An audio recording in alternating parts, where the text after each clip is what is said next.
Because I feel like there's a whole lot to the game. Looks like we're getting started right. Looks like we are getting started. So today we have JFM2796 versus ItsMatt0x.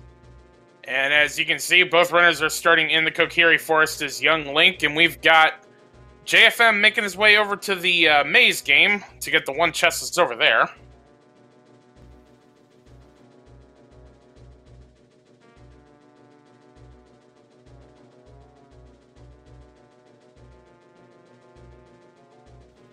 No, usually I see people go for Mido sauce right away, but the more hover boots. Yeah, that might be a little important. Right off the bat. Especially in a glitch mode, you definitely want to see those hover boots for adult Link. Hover boots is very powerful for glitch randomizer. It opens up a ton of sequence breaking, so the fact that he found that early is just really good. The two items that break the game the most, I would say, are bombs and hover boots, I would say. And hookshot, also up there for importance.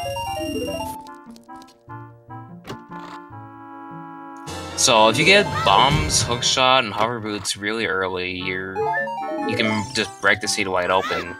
However, you still need the bow, lighter, and magic to defeat Ganondorf. You still need hammer to defeat Volvagia.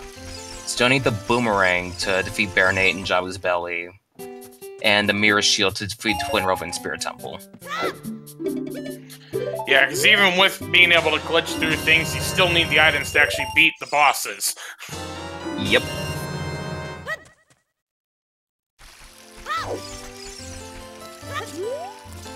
Looks like JFM is leaving the forest straight away.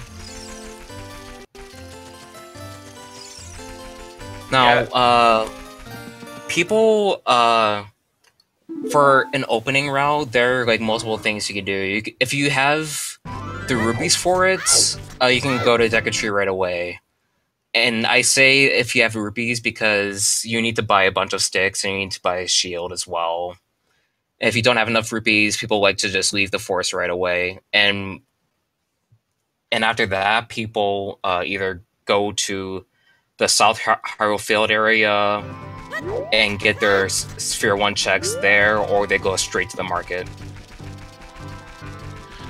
Yeah, and with, from most Ocarina Time races that I've seen, usually it seems like the market can be more of an appetizing solution, but with the seed settings that we're using, the weird egg that gets you to the Zelda area for that song is not accessible, so oh yeah, you're really just limited to the market, which is why I think it looks like JFM's actually making his way to Kakariko. Oh, that's interesting. I've actually never seen this kind of opening in a glitch setting. Be interesting.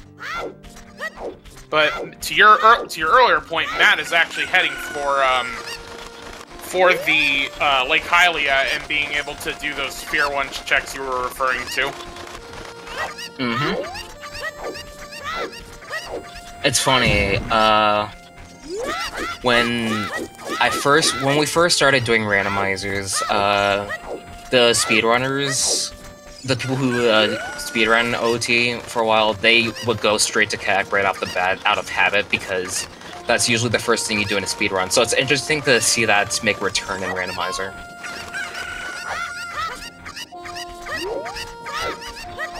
So we've got JFM doing the chicken game. Ocarina Time has Prelude of Light, so we get that hint from one of the grotto chests, which actually isn't that bad. For those that actually may be new to Ocarina Time Randomizer, the door of time is open, so we can become Adult Link whenever we want. You only need the 3 spiritual stones to actually get the Ocarina of Time and whatever song is on it, because the 12 items, or the 12 songs are randomized within the song locations. So having Prelude of Light there actually kind of helps us out, because now we don't need to worry about that. That just warps you back to the Temple of Time, which you can get to no problem. Yeah, unfortunately, it just slows down movement, especially as child, because child doesn't have a convenient way to go back to the Temple of Time. While adults, you can just save and quit. But with glitches, it's not too much of a time loss, because if you have explosives, you can just super slide across Hyrule Field.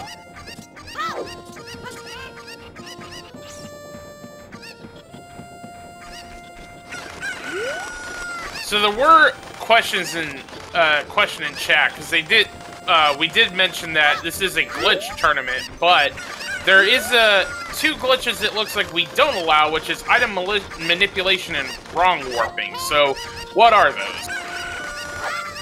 Alright, so item manipulation glitches refer to the kind of glitches that involve writing items in your inventory. So glitches like bottle adventure, reverse bottle adventure, they involve writing items into your inventory without actually collecting them. So that breaks Randomizer a lot and kind of defeats the purpose of a Randomizer. So that's one of the more obvious tricks to ban to make Randomizer more appealing. Wrong warps are the kind. Wrong warps, they involve using a cutscene and an entrance to warp to a completely different place that you're not supposed to. So you can, for example, you can go from the Deku Tree to Ganon's castle, and that's like early access to the end game.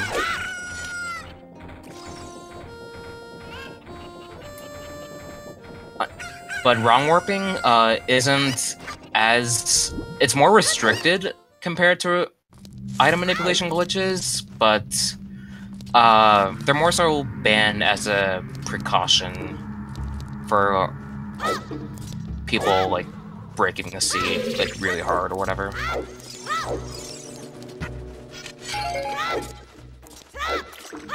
So actually we saw a glitch while you were explaining that, as JFM basically kind of clipped his way with the chickens to get into the why can't I get the word out, bottom of the well, as we see JFM get the eye drops from that well. Yeah, so the way he got into bottom of the well early is that he used the cutscene from the Coco getting angry to bypass the collision of the water, and that just lets him dive deep down and access the well early. He uses a glitch called Infinite Sword Glitch, where he interrupts his crouch stab, and then your sword hitbox is active every frame. That's just a quick way to make the Kako angry.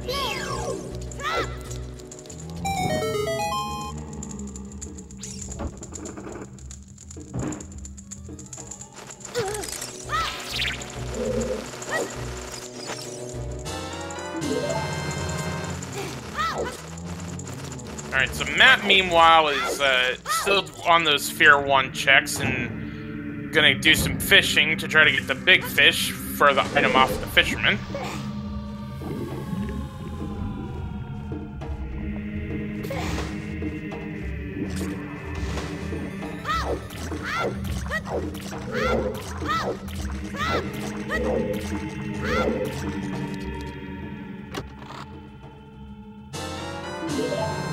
Just a couple of keys so far in on JFM side. You notice the big chest actually was shrunk down. In the Ocarina of Time randomizer, the size of the chest matches whether it's important items. So even though that trap was a big chest, it actually is one of the randomized items, hence why it was blown up. But since the big key was just a small key, it remains as it was shrunk down into a small chest. Alright, so JFM is gonna attempt an interesting trick. It's what we call an Ocarina dive. He's gonna get the Infinite Sword Glitch to hover off of a damage source, because with Infinite Sword Glitch activated, you can't fall off ledges. So shielding damage mid-air is a side effect from from that. So he's gonna attempt to hover from the bubble, and as he's snapping back from the floor, he's gonna pull his ocarina and then slide through the ground.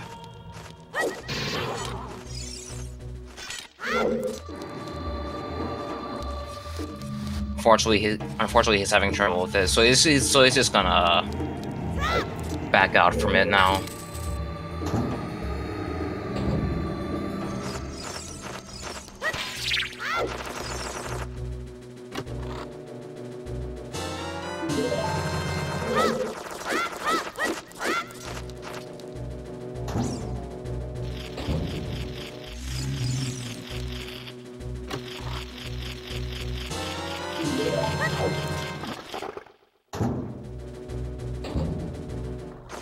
So just a Deku shield there.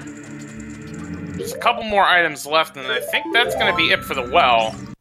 Yeah. But since JFM doesn't have a way to blow up those bombs, he's got to save and quit anyway. Yeah, he doesn't have strength. He doesn't have any sort of... All he has is just a stick to light the bomb flowers, but he's kind of trapped in that area. And he doesn't have Zelda's lullaby, so he's locked out of some checks there as well.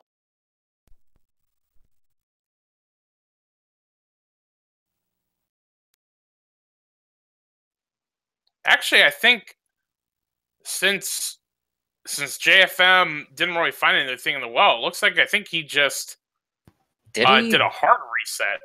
I think his game crashed. That might be an issue with the Wii Virtual Console. That I know that's happened to some people with a soft reset. So some people, when they try to soft reset, the game crashes, and then they just have to hard reset. I don't know the cause of this. It might be the Watt manager, or the Watt injector that they use, or the installer.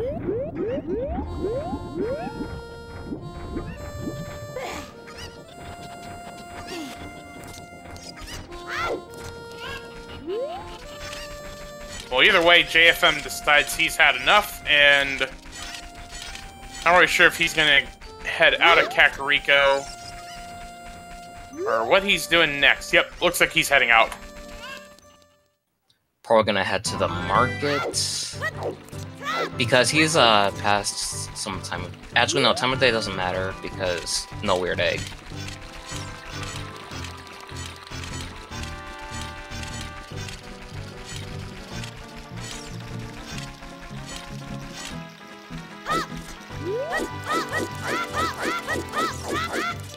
Yep, heading to the market. He's probably gonna... I assume he's probably gonna go adult early. Because at that point you just have a lot more options for checks.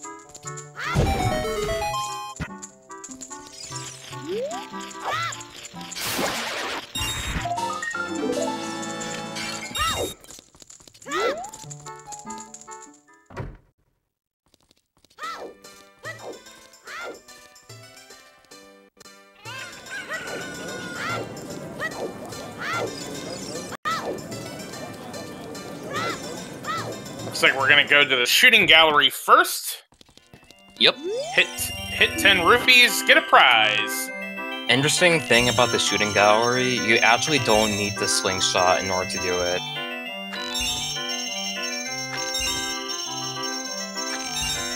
So, like, you can see that his B button is blank, but he's still shooting a slingshot. Kind of a weird oddity from the vanilla game. Ooh, a hook shot! Yo! Hover boots and hook shot, let's go. Yeah, I think the seed wants us to grow up. I'll just wait for explosives and it'll break the seed wide open. Oh, there's a lift upgrade from Nowlin. Yo.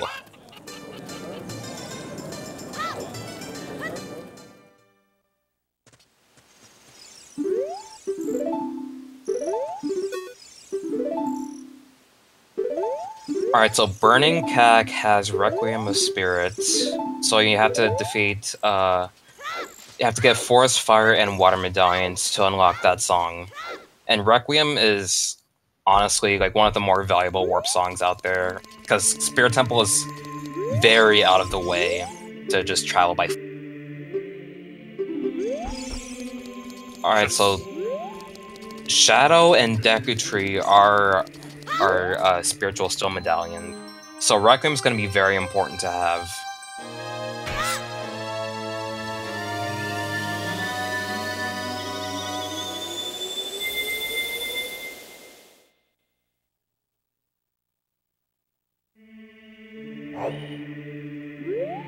Now, I'm sure JFM will check the pedestal here, and now we'll know what our medallion dungeons are. Or he'll just walk out. That works too.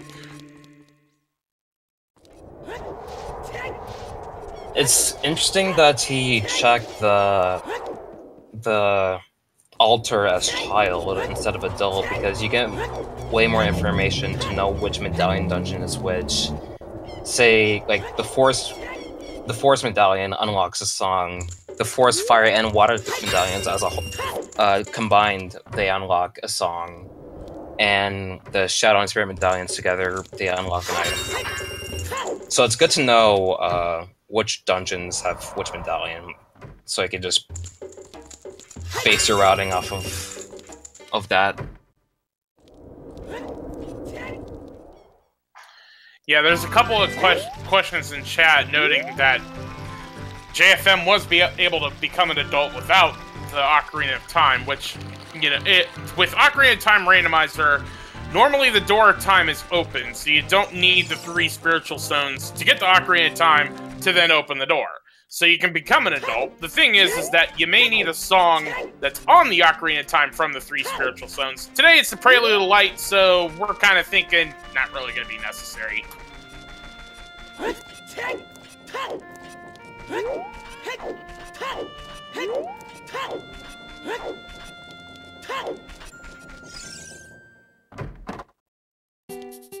So we saw JFM farming some cash and buying a Hylian shield, which God bless. Certainly help.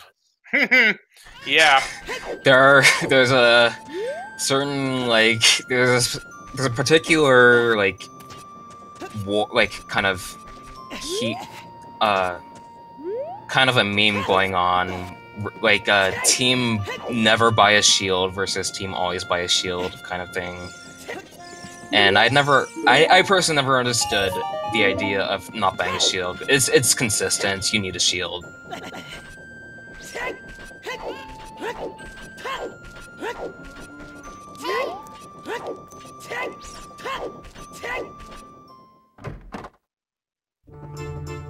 Alright, so just got a heart there. And Nocturne Shadow is what we've got at the Song of Storm location. Right off the bat, while Shadow's a stone dungeon. That's gonna be interesting.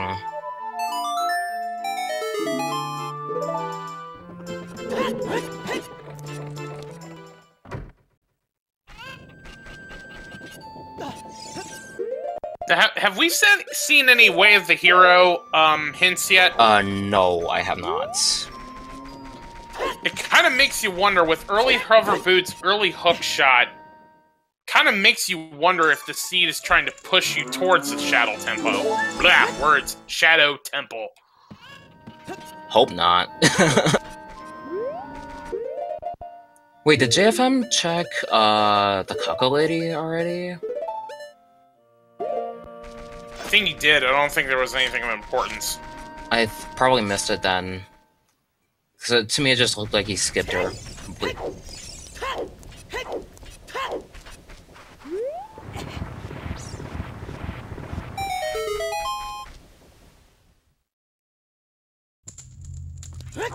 Now, one thing we should note with the fact that this is a glitched tournament is, just because it is glitched does not mean that the logic considers the glitches. We're still using glitchless logic So the logic assumes you don't know how to do them. It's just for the purposes of this tournament, we're allowing you to do them. Yep. Glitch logic is really complicated for this game to program. So it's in the works. Like, people have attempted to write a glitch logic, but it hasn't really gone anywhere. It's kind of a weird situation. Kind of what happens when you try to hack a 20-year-old game and put a whole other game into it. Yep.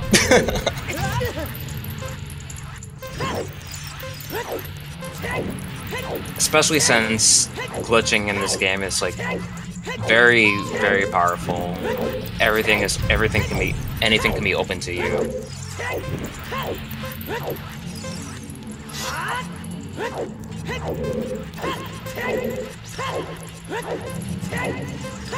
So we got JFM making his way through the Dampy race inside the graveyard. Matt's finished. Looks like he's making his way through the market, bought a bunch of sticks.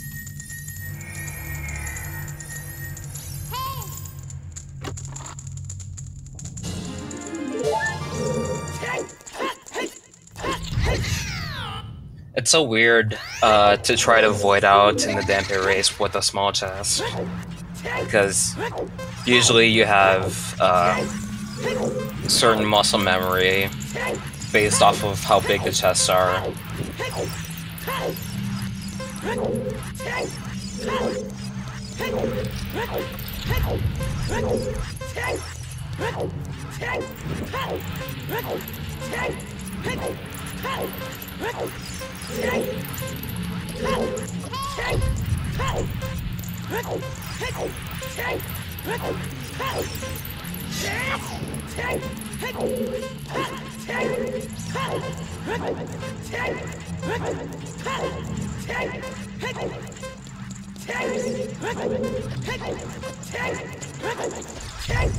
Very nice time, 48 seconds. But just gets another skull to look for that.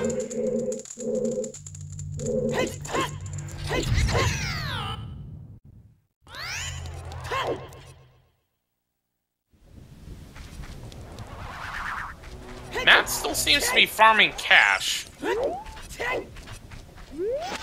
Oh, is JFM going to Shadow Temple already? That is a very, very interesting play.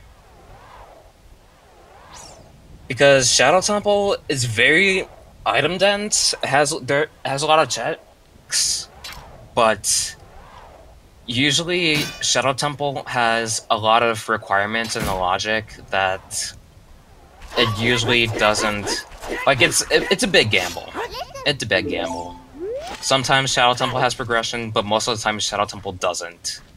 There have been plenty of seeds where Shadow Temple has been very dry and has been empty, so this is a very bold play by JFM. If he could, okay, there we go. What's interesting looking at Matt's stream is from picking up, returning Little Richard back to his mama, it has Din's Fire. So this, I was completely forgetting that you need the fire source to get into Shadow Temple, but with seeing that, it's in logic. I think you can get in. Yeah, it is in logic, but there have been plenty of times where, like, you get items early, and you think the logic points to a certain dungeon, but it turns out it's bait, because Ocarina of Time Randomizer. So, I still see this as a huge gamble. We don't have any Way of the Hero hints yet. But in we go. Well, Matt is heading to a Deku Tree, and first time we get to see what's in there.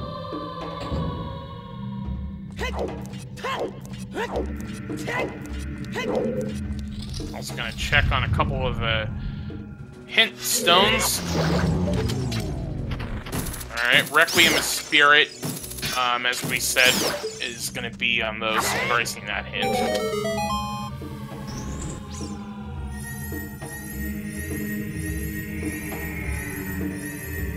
Oh, there was a higher castle with the hero, but I already had strength. I see. I must have missed it then.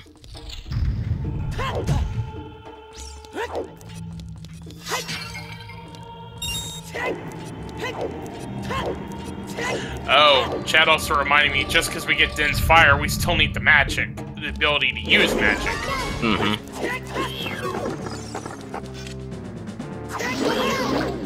Hyrule Field is a foolish choice, so the grottos are not going to have anything of value once we get bombs.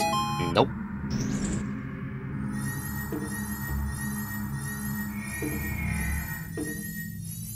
And yeah, Matt is heading into the Deku Tree.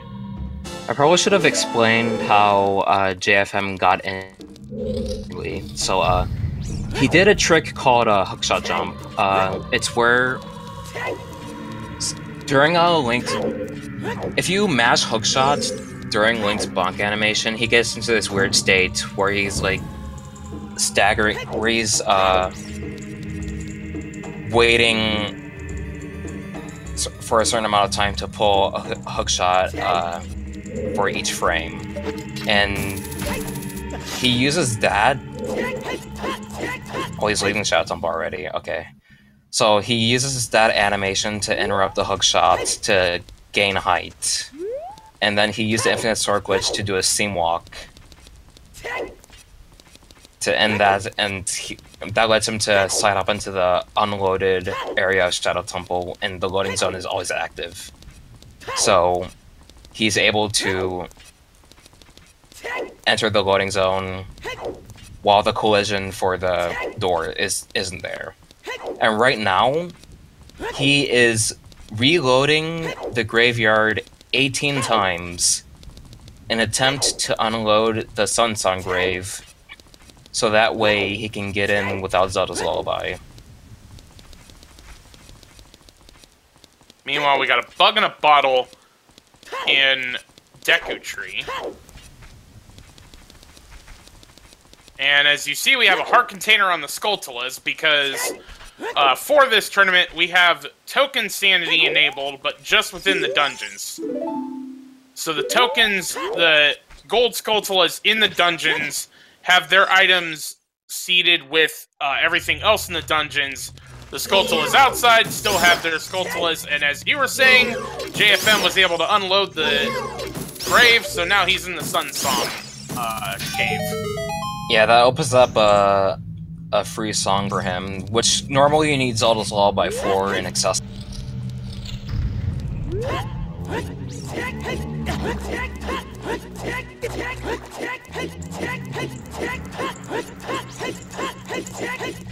These glitches are not required. You can do the seed without glitches, but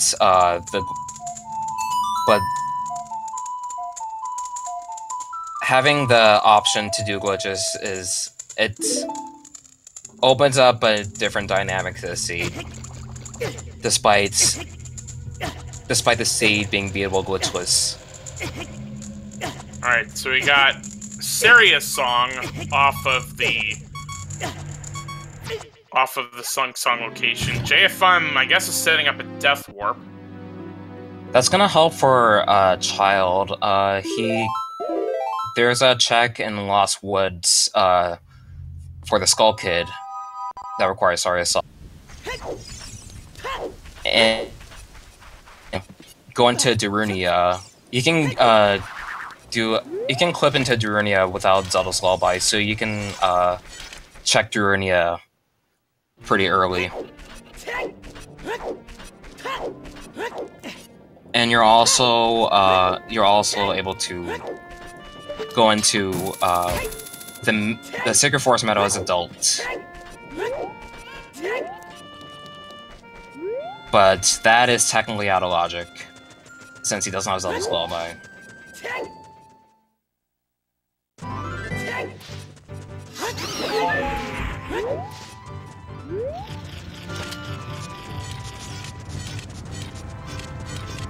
But it's good to have these checks available once you're going to the area already, so you can just tackle each check as you're going. However, DC is in logic with the early strength upgrade, so JFM is gonna dip into DC. As an adult. Yeah, DC as adults is way faster as child. Like, see, adult can climb up that ledge while child normally cannot. So that skips a big portion of DC, to fighting the first set of Lizalfos.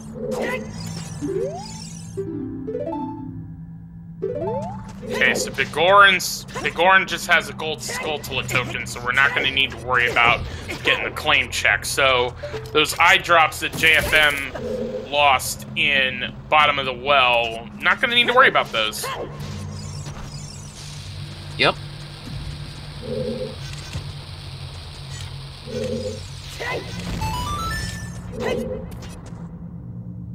I don't know what JFM is attempting to do. I think he's trying to super slide off the bomb flowers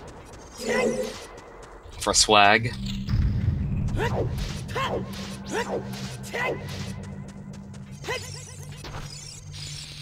No, you do not need the bow to clear Shadow Temple in a glitch setting. Pretty much all you need is just hook shots and a sword, basically, and explosives.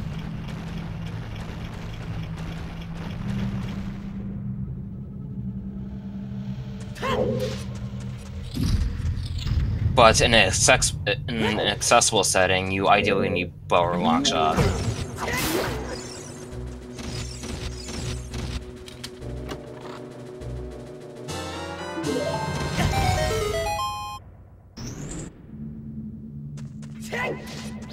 So the way Bongo Bongo works without arrows is you can get the infinite sword glitch, and that prevents you from getting sent flying from Bongo's drums. So you use that to your advantage to stand the ground, and then you use the hook shot to damage Bongo's hands instead of the arrows.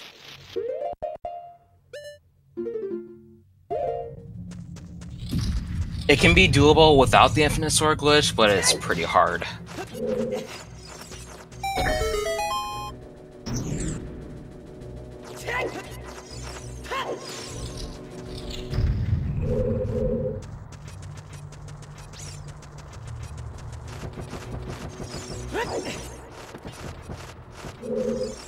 Oh my god, JFM is scaring me with that backwalk angle.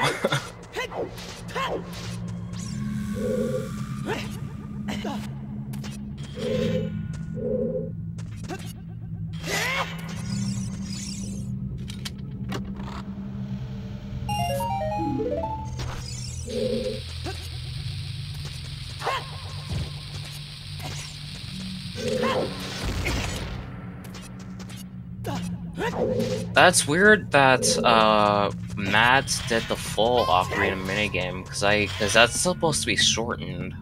I think it might be a bug with his old save file, I think, because that was the same issue with the Light Medallion.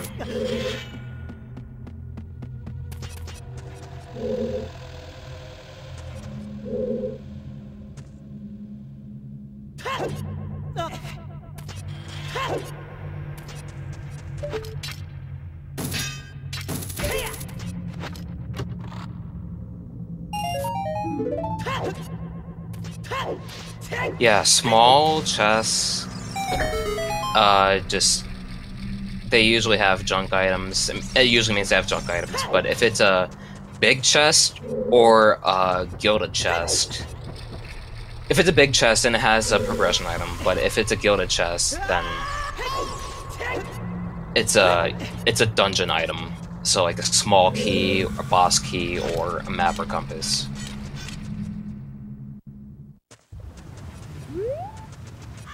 You know, Valia in DC, so he's just gonna leave.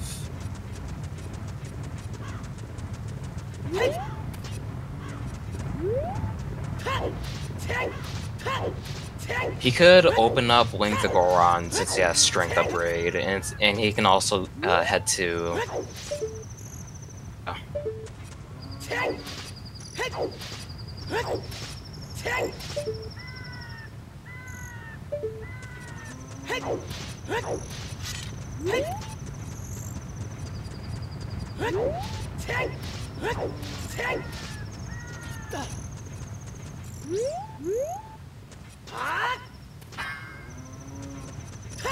Oh, JFM is attempting to clip into the bombable wall without explosives, because that has a big chest, I think. So this is going to be interesting to see. I've actually never seen this done in a randomizer. So it's one of those obscure tricks that you don't see often. I guess the question I would have is that, I mean, obviously there's value because it's a big chest, but at this point, like, if you're saying it's a very obscure clip, like, at what point do you just not just say, okay, mark that I need to come back here when I get bombs? Yeah, that's the thing about Glitch Randomizer, is that it depends on the player to think about whether it's worth it to go for a trick early or to just, or once you have the item, since it's a glitchless logic. That, because like over time, if you keep failing a trick, you end up wasting more time than it does just trying to find the item. So like it just comes down to like whether you think it's worth it. I think JFM right now is looking up a video on how to do the clip, which at this point I don't think it's worth it. I will just go back to it later. If you're just gonna take the time to look up a video on how to do something, I wouldn't worry about it. Right. Because you end up wasting more time. Rogue1987 asking, is this allowed? I believe so. I think the thing is that you can't have you can search stuff while you're in a race, because the thing is you're basically sacrificing time to try to check something.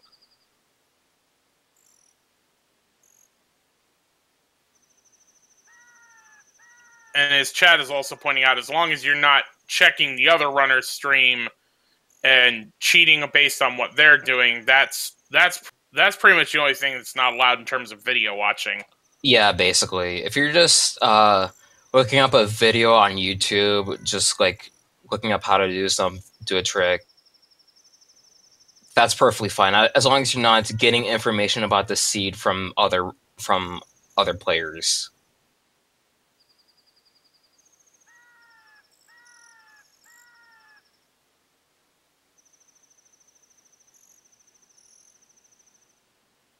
So meanwhile, Matt finished up as much as he could in Deku Tree.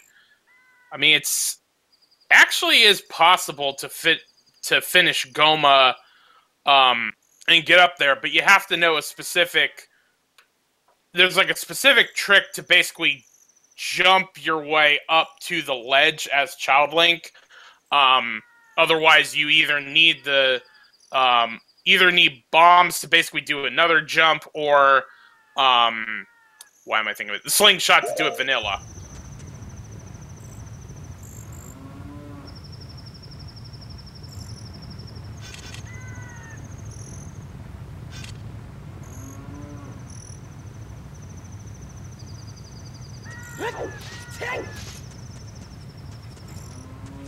Alright, I think JFM is all set now. Meanwhile, Matt forgetting that if you haven't woken Talon up, he not going to be at Long Ranch. So at this point, the only item you're going to get is what's in the silo.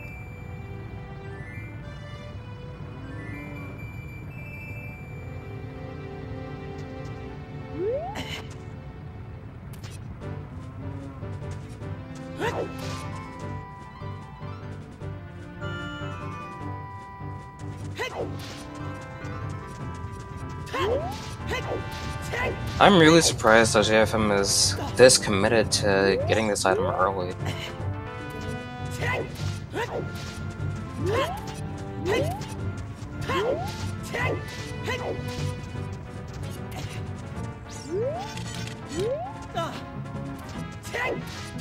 Silo just having a bloopy, so Matt about faces and probably gonna head out from Long Long Ranch from here.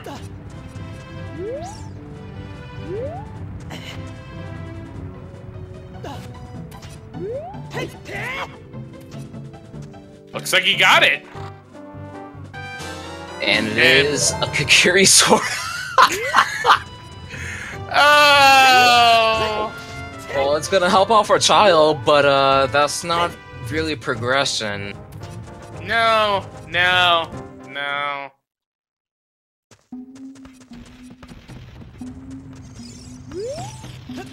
I bet JFM is kicking tires right now about his decision to go for that trick.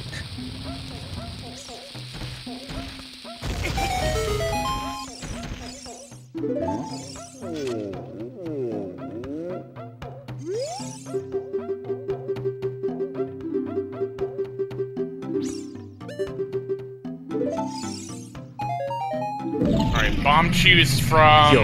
bomb choose, let's go. Now in the normal... Well, I don't want to say normal, because I frankly don't know what is normal and what isn't. Usually bomb chews are not considered in logic compared to bombs, but with the settings we're running for the glitch tournament, they are. So now, in terms of the logic, JFM effectively has bombs. Yup, and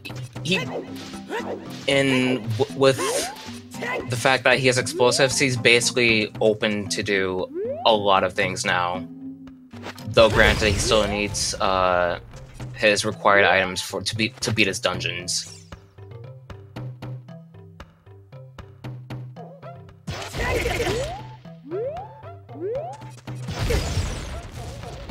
I think JFM was trying to conserve his shoes by going for a hyper-extended super slide to clip through the rocks, but it just didn't work out, so...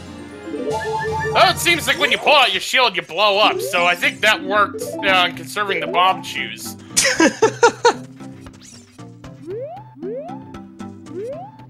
Meanwhile, we just had a hint that 30 gold Skulltulas was dead, but as Matt was showing me, we already saw that.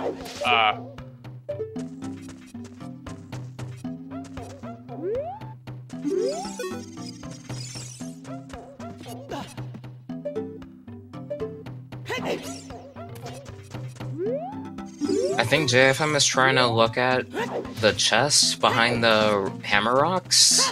See if it's a big chest or small chest. I missed it. Yeah, I missed it too. But now he has access to the Song and Bolero of Fire, so let's see what that holds. Chat's telling us it's Serenade of Water, which actually would actually help you as Child Link. It's the closest fast travel you have to get back to the Temple of Time, because you can use the Kepora Gabora to fly you right in front of the gate. Serenade is honestly an underrated warp song. Yep. So, like, Serenade, the Lake Hylia location, is another one of those out-of-the-way locations, like Spirit Temple, that's inconvenient to get to. So just having the warp song just speeds up movement.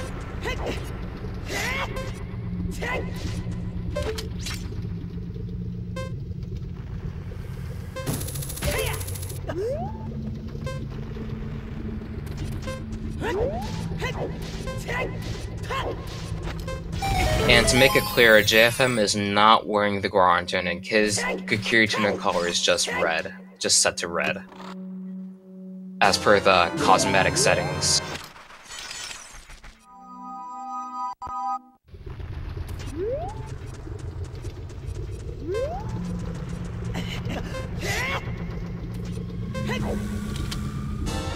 Is that... Yo, Silver Gauntlets. We got gauntlets. That was very fast. So he doesn't need to worry about skipping Silver Gauntlets for Spirit Temple. You can just push the block.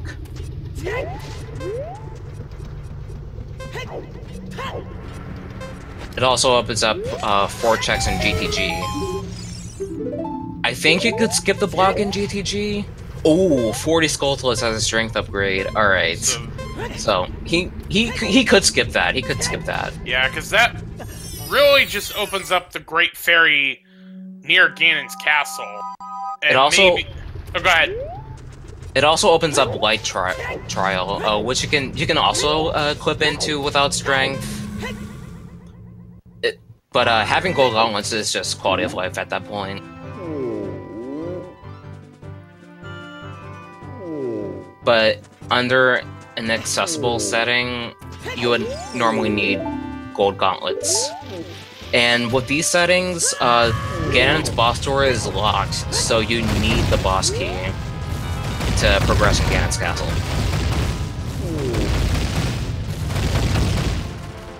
In the accessible settings, they were turned off because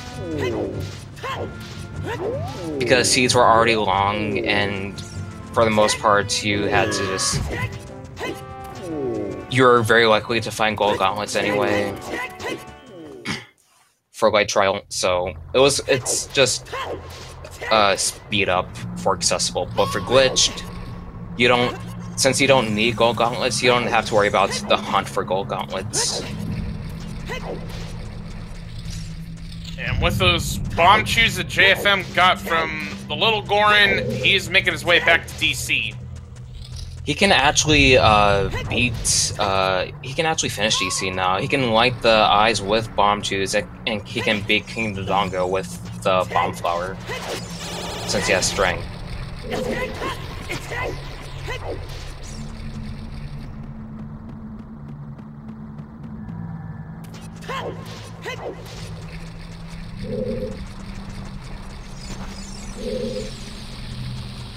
But I think he's gonna check the Skulltulas first. I always forget that Dungeon Token Sanity is on for glitch randomizer.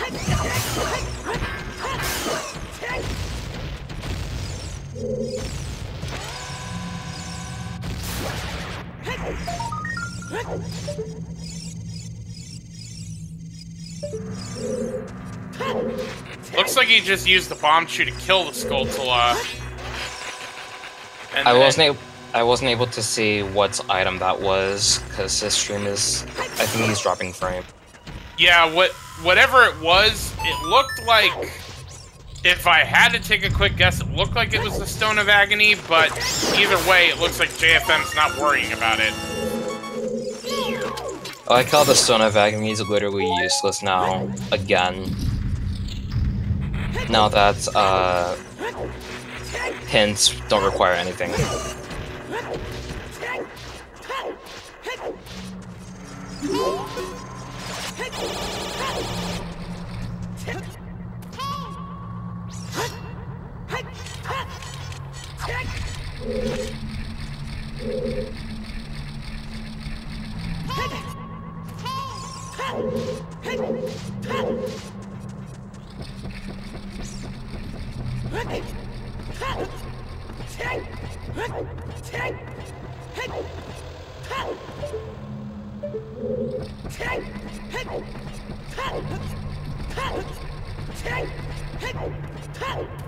Also, really useful tech, at the end of Link's roll animation, if you see up, you can just look, you're able to, look through walls for a bit.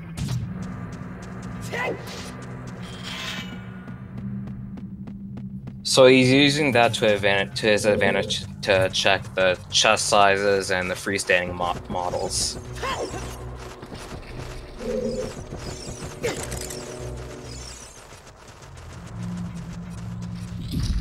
Oh, Mad Voided in the Dampe race. What happened? I wonder what happened. Oh, he's going back. Might have been intentional.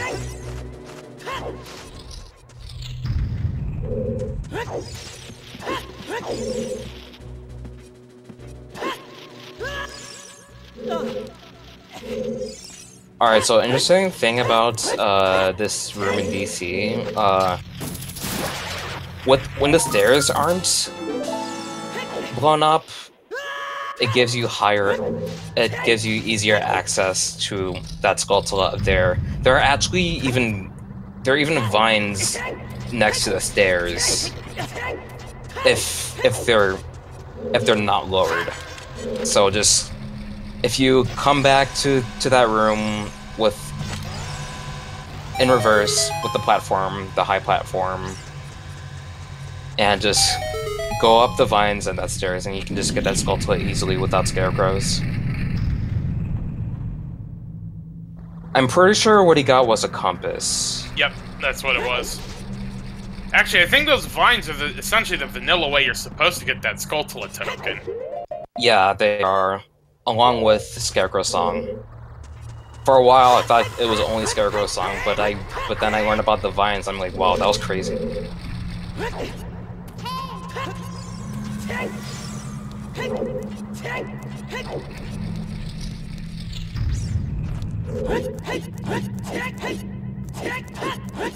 Alright, so we got both runners in DC right now. Honestly, I don't think we found all that much at this point. Yeah. But it's a medallion dungeon, might as well clear it anyway.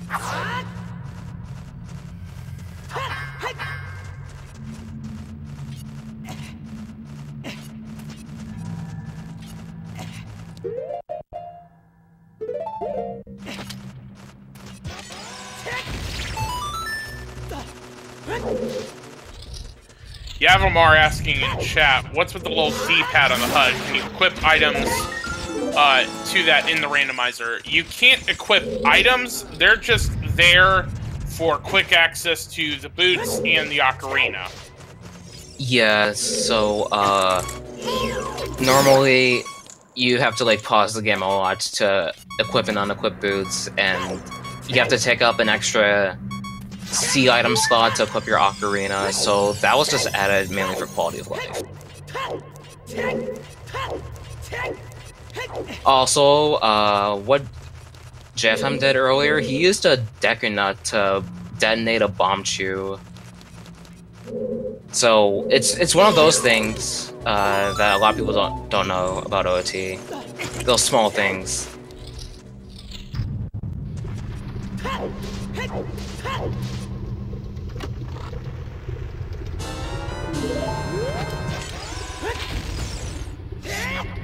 Alright, time to fight the big dinosaur. Hardest boss in the game.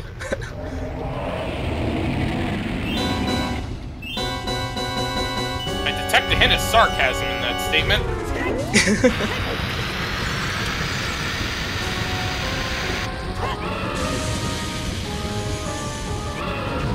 Alright, so what JFM did to get to the boss room early, he used a text box on the same frame. He used a Navi text box on the same frame he landed on the switch to delay the switch being pressed back up.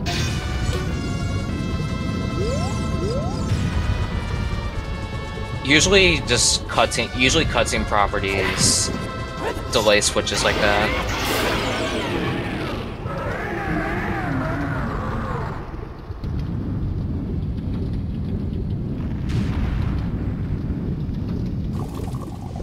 Alright, King Dodongo dead. One item and a medallion on standby.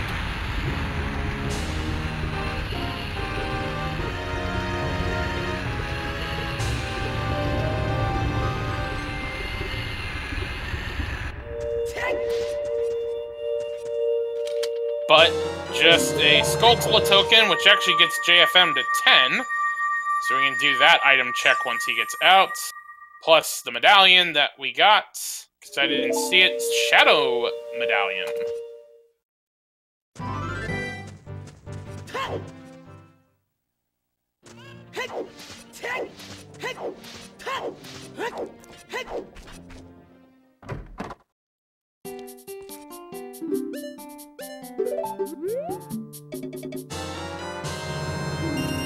Alright, so with the setting, when enabling bomb chews in logic, that puts bomb chews in every shop, so that way you can have easy access to them to refilling your bomb chews.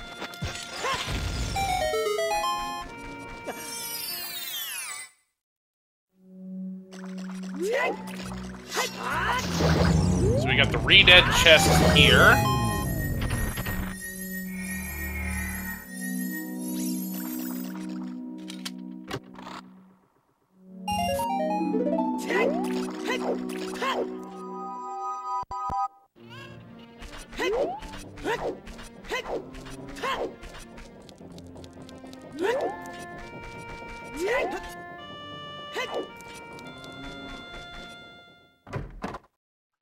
And now we're going to see the 10 Skulltula turn in, and we get...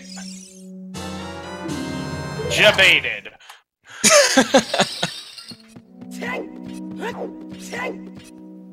That's honestly my favorite form of the ice trap.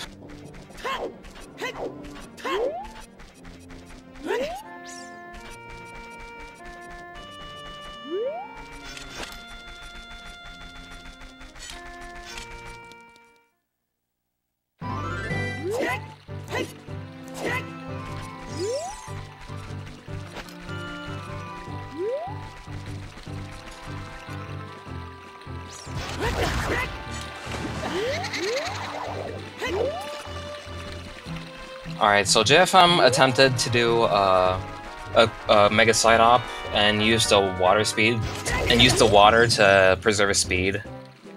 But now he's just gonna do a Hyper Extended Super Slide and use the bomb knockback to preserve his speed. And he's holding his control stick slightly past the dead zone, where Link is shuffling his feet. That's what we call ESS position. ESS standing for Extended Super Slide. Since that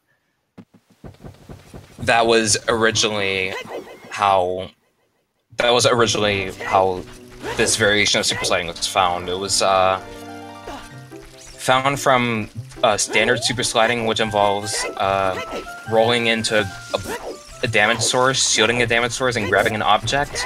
But with that method of super sliding, you're locked into one speed. I mean, what am I saying? You're locked into one direction. But you can use that same ESS position to extend your super slide, and that was where the term originally came from.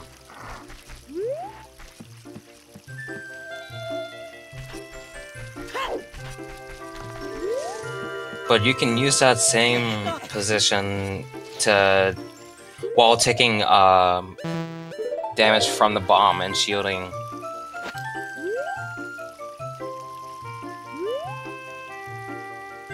So JFM is attempting to enter Deku Tree as adult right now. He's trying to damage boost onto the seam, or the collision on top of the wall, so he could bypass the load trigger to the Deku Tree. Oh, he's bailing now. But basically you can just bypass the load trigger and enter the loading zone without the collision being there. Same way as how Shadow Early works. I don't think JFM feels comfortable doing the Deku Tree, going into Deku Tree as adult with bomb shoes. So he's just gonna look for his other.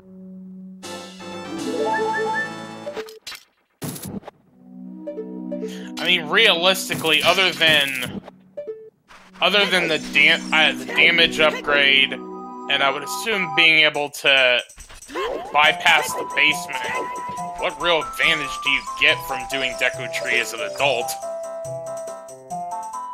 Speed. Makes sense.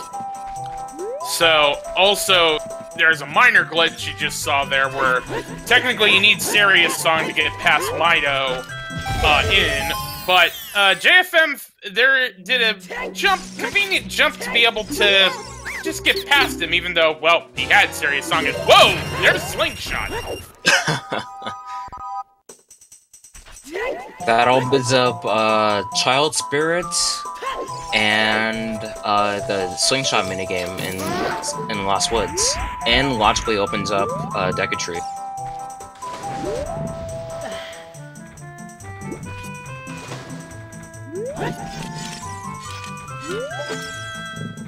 And JFM is gonna attempt a precise jump to grab the ledge, so that way he skips the entire maze of the moblins.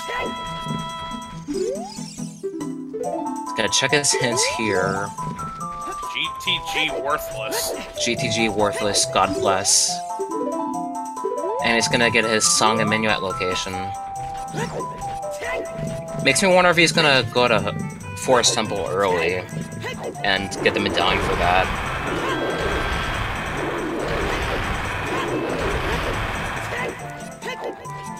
He won't be able to clear much of Forest Temple since he doesn't have the bow, but he can just skip straight to Phantom Ganon.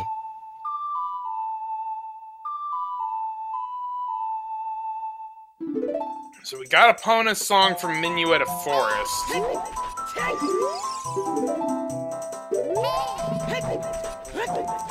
Which really, that would just get us over to Gerudo Valley. The Epona doesn't really do much otherwise, but into Forest Temple we go.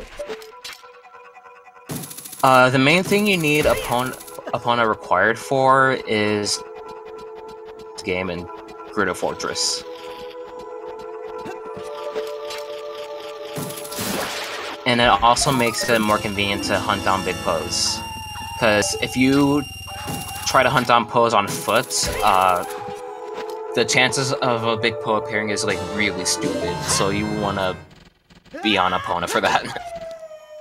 Oh yeah, I also forgot with the setting for the glitch tournament, don't you have to get all 10 Poes as opposed to just one?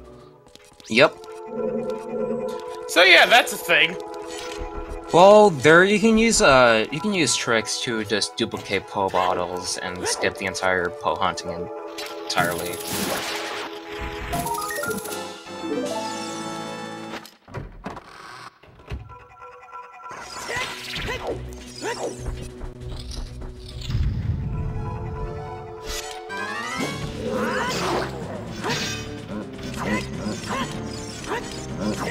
Oddly enough, Poe duping is not considered item manipulation.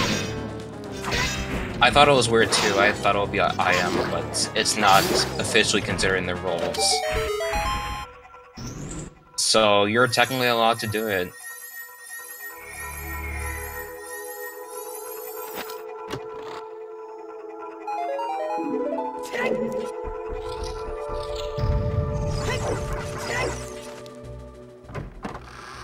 Bottle duplication entirely was never considered to be item manipulation for a long time. Which I also thought was weird, but whatever.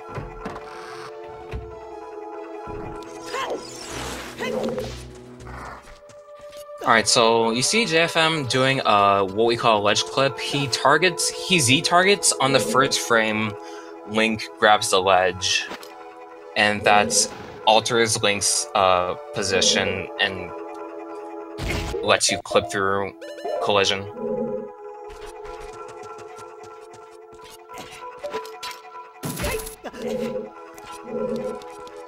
And that allows you to skip Song of Time.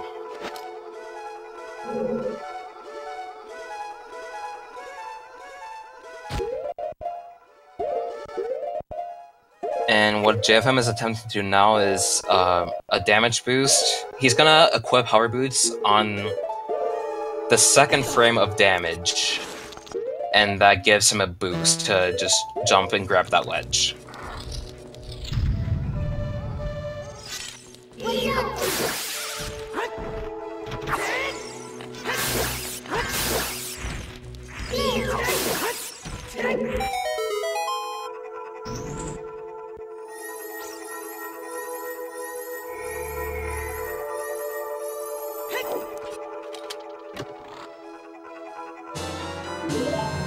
Yeah, because usually that's an out-of-the-way check. All that for just a Skulltula.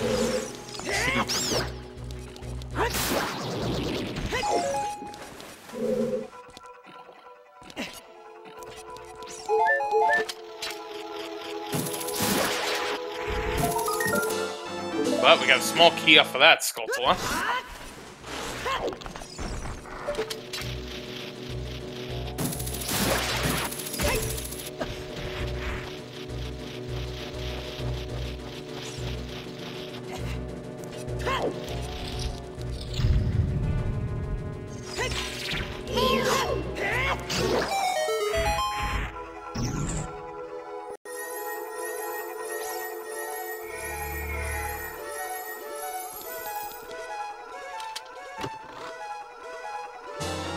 There's another small key. Again, the size of the chests are grown or shrunk based on the importance of the item. The thing is, small keys are still small chests, so you're still going to want to check them.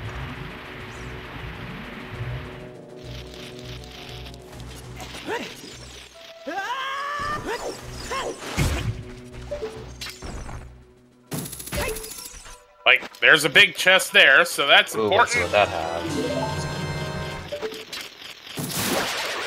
Bottle, which is nice to have for safety, but realistically, the only bottle we're really looking for is the, well, technically, logistically speaking, we're looking for the one with Rudu's letter in it. Yeah, like that's usually Rudo's letter is another big chest. That's what we have here. But we got the wallet. Nice. So bottle, I would say it's in a glitch setting. It's just mostly useful for catching bugs and just digging for collecting skeletolas, I would say. In most cases, you could just skip bottle, unless you need to hunt pose. Then yeah.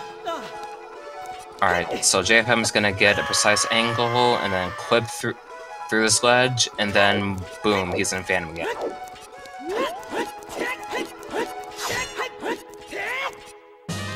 So just like how I explained earlier, all loading zones in each scene are active. It's just the collision for the room isn't loaded, but so it just allows them to bypass and just enter the loading zone.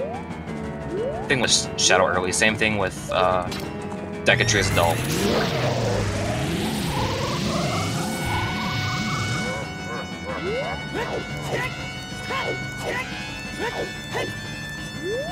Just keep in mind that all loading zones are active, no matter, like, regardless of whether the area is loaded.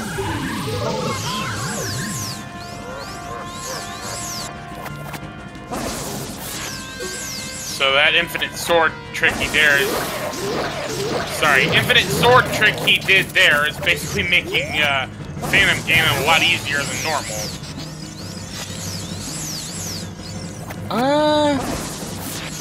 Unfortunately, Phantom Ganon's still hard with, even, like, if you just have hook shots, he's still kind of difficult to one cycle. But gets it done.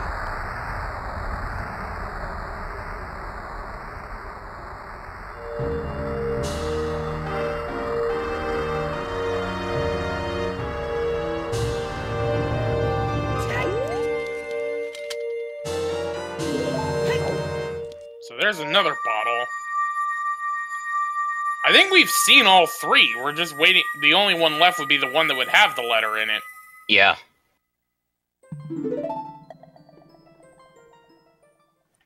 Oh, he has both Shadow and Spirit Medallions, so he can get the item from the Light Arrow cutscene.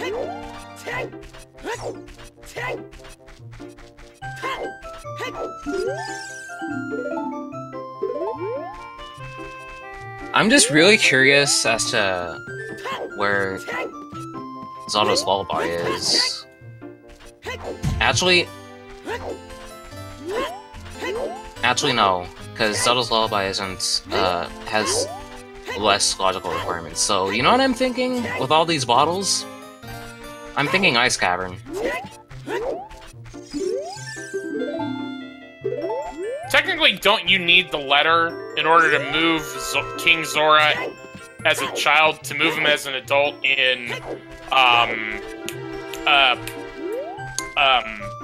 the future? Granted, I understand. Yeah. Sorry, go ahead. I cut you off there.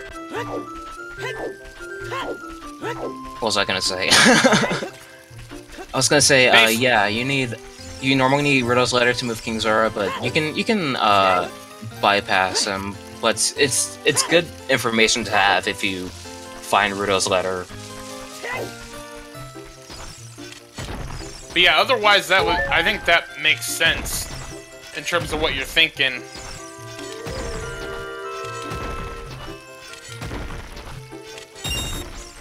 And with these settings, Zelda's Lullaby isn't required in logic to enter Exor's domain. You can get in with Hover Boots, and you can get in with a Cuckgrass Child, so that's expected in the logic with these settings.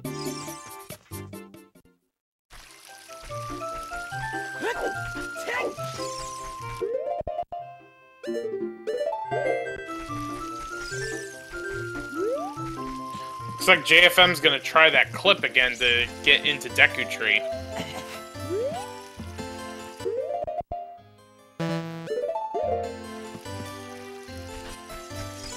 If I were him, I would go back to Child, honestly. I feel like you have way more options. He has way more options available as Child. And he can damage boost his Zelda and get a song early without the weird egg.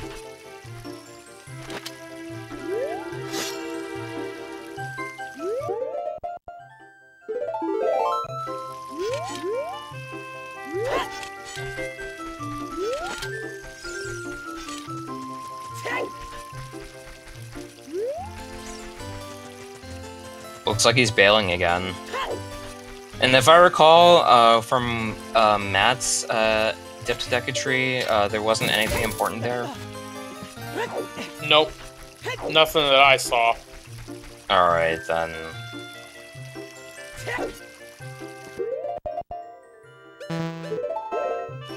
Looks like he's not giving up, or at least he's gonna go over to where the Bean Sprout location is. This is another method to get into Deku Tree as an adult.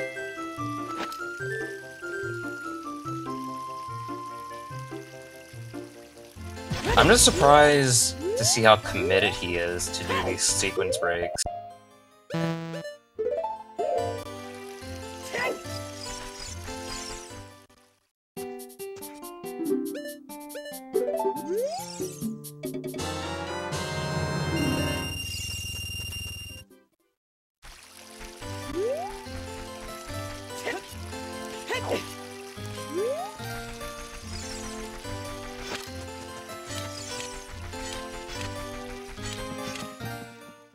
Alright, now he's bailing on Deku Tree as an adult. I couldn't tell if he was just... It looked like he was leaving. It looked like he was gonna leave, but then he went back to attempt it. But no, he just straight up left.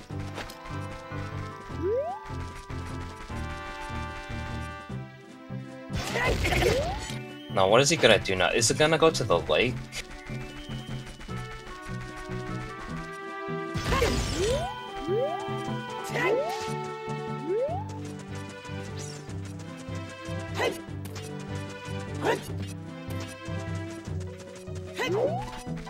Because I think he got the hint about Hyrule Field being barren. These glitches are just allowed, they're not required by logic.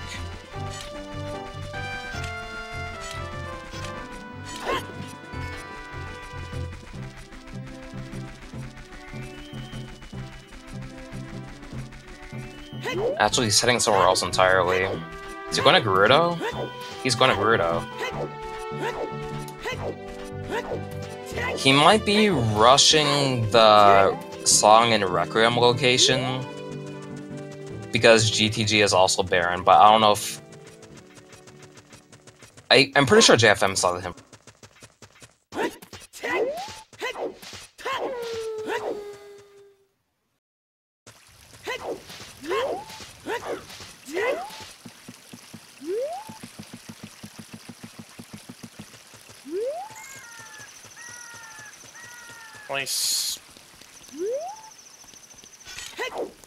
Certainly setting up. Because pretty much if you get perfect, yeah, you can hit the hook shot from there without the long shot. There you go. Yeah, I'm surprised he's doing the hookshot extension. He has, I guess he just wants to preserve his choose because he doesn't feel comfortable with the bomb shoot trick. I'm guessing from here, boy, what? Oh, he's checking the crate. Interesting.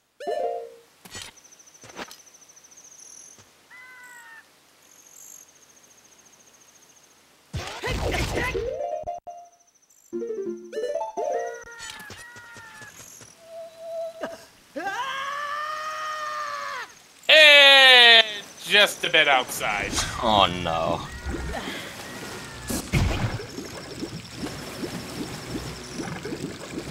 That's tragic.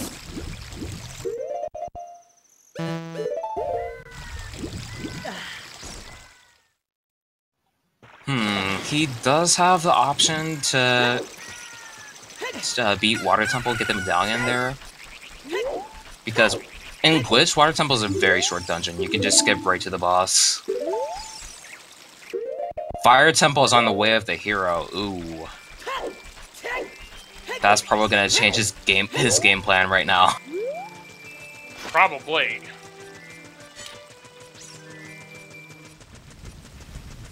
Bombs will get you to a good portion of the chest, but you would... So, okay, because I don't know the kind of the glitching logic. How much of the hammer are you gonna need in it running glitched? You just mostly need the hammer to kill Volvagia. To kill Volvagia and open up the hammer rocks. I'm pretty sure you could clip past them. You could bypass them, but I don't know how.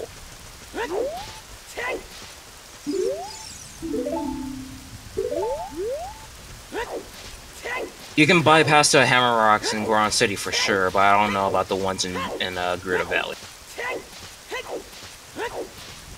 The hammer is also useful for places.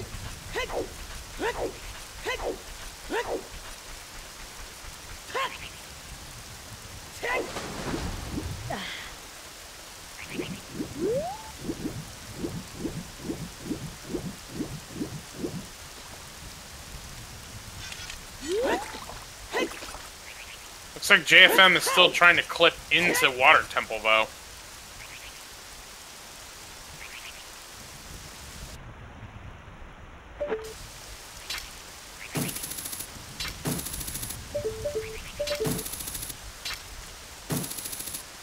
Does he have scale? I don't think he has scale, does he? Oh, I think he might Ocarina dive.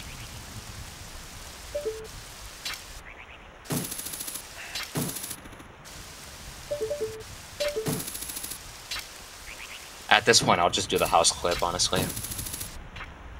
So, for the uninitiated, those are... Side note, I'm one of the uninitiated. Alright, so, JFM is trying to, line up and, try to hookshot the targets. Without hover boots, you have to get in this precise location to, hookshot this crystal, and then he can use the slope to dive with an ocarina, which basically involves just walking off the slope, pulling up your ocarina, and you're falling while you're in that state, and that ignores the water collision.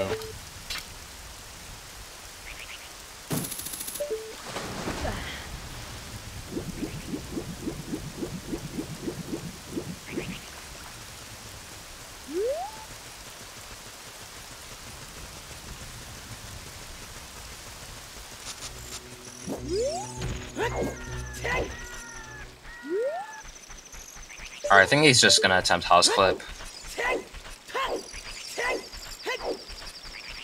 It's kind of like a Wind Waker dive.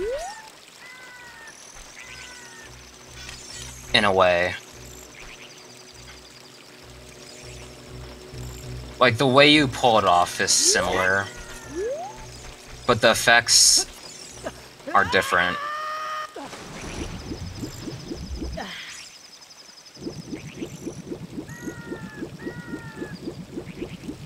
Alright, there we go.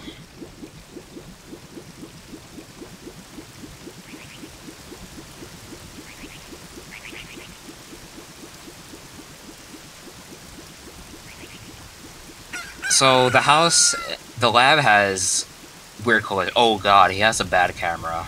This is gonna be hard for him to maneuver. But yeah, the house, the lab has weird collision. You can just clip through it with hardly any effort. Like, and then you can just use that to just swim below the ground and clip through the summit. Oh god, he clipped back in. Yeah, maneuvering to the water temple loading zone with that camera is really hard.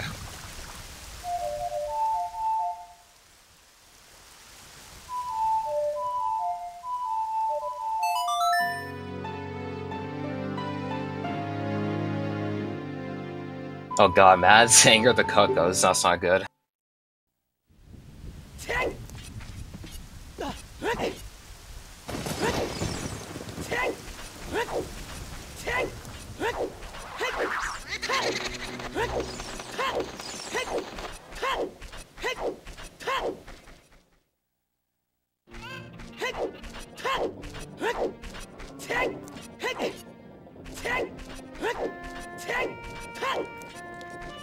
Oh, unfortunately, Matt has forfeited from the race.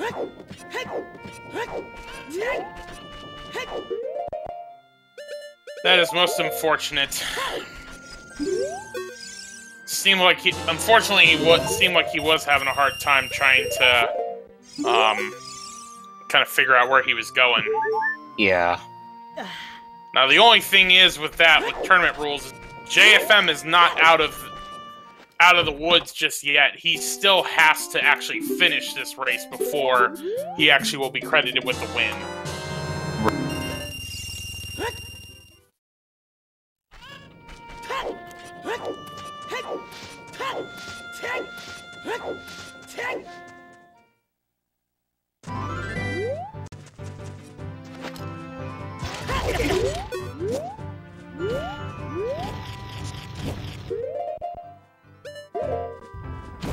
JFM doing a quick two-hass off the sign, using that to detonate the bomb too quickly.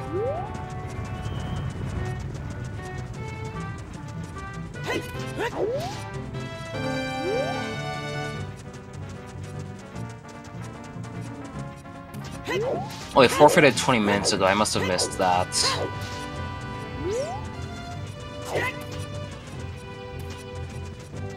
Yeah, to be honest, I had seen that, but I didn't want to announce it until we actually, like, it was clear that he had forfeited. Right.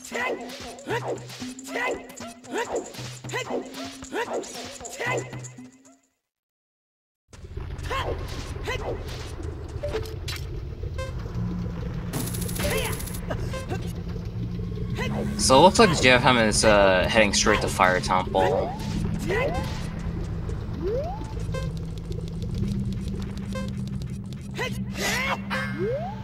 The first chest in Fire Temple is... Actually, no, it's not sphere. It's a later sphere, but since it doesn't have that many requirements, it has a tendency to have progression. So like people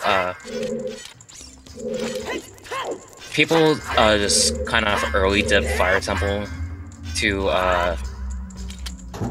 get the first couple of checks out the way, see if the first chest has a key, and then progress further.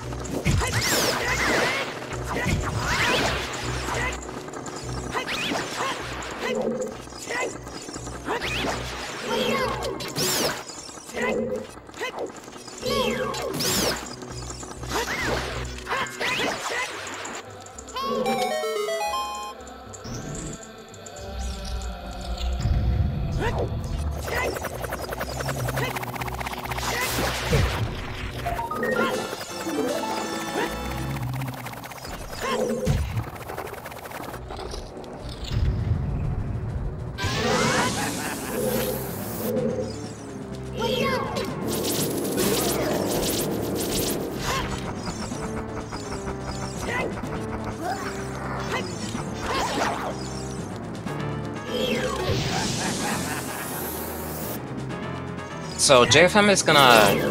He's actually gonna get these checks without the hammer. He was able to clip through the basement with the jump slash, and I presume he's probably gonna weird shot to the vanilla boss key chest. He would have to save and quit to get out.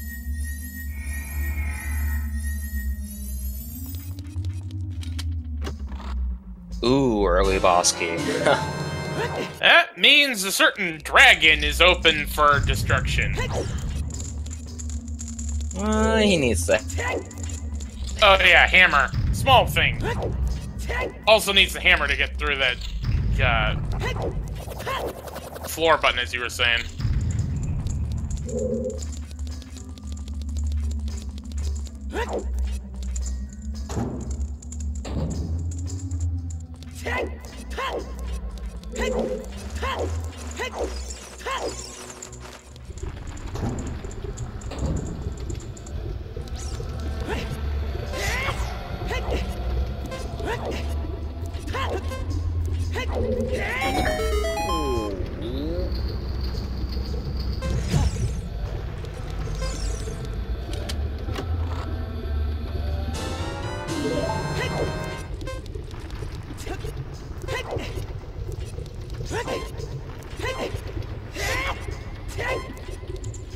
Alright, so JFM got a key from Durunia in Durunia's room, so he's gonna progress further in Fire Temple and see what that holds.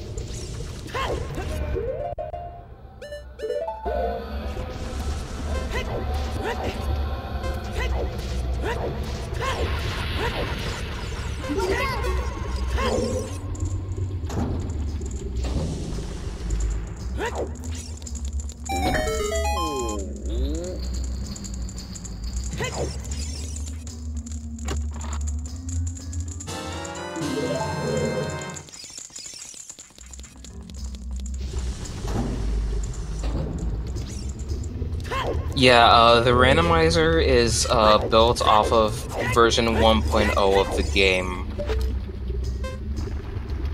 So it still has the original Fire Temple music.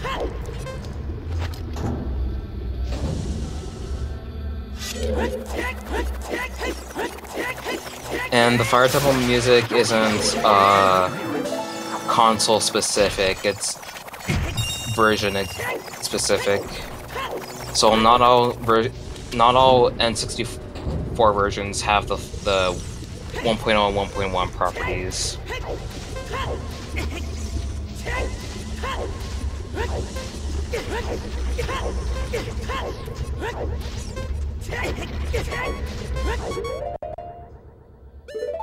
JFM's gotta be careful. Don't know if he's gonna get this off in time. Ooh, just got in there. Nice. Although he's gonna have a bit of a problem with only a 1.25 hearts. Yeah, he's gonna have to go back and get a fairy. Or get a piece of heart. That works.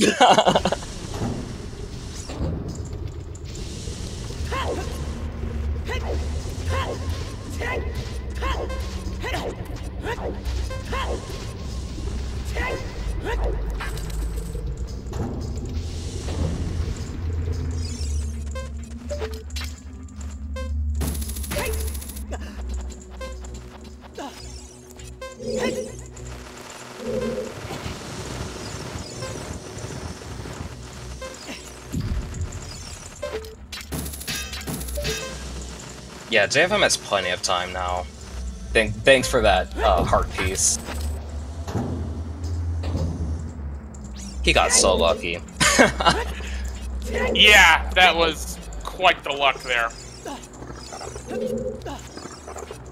Otherwise, he would have had to save warp and get a fairy. Alright, so you can clip through this block to access this Goron early.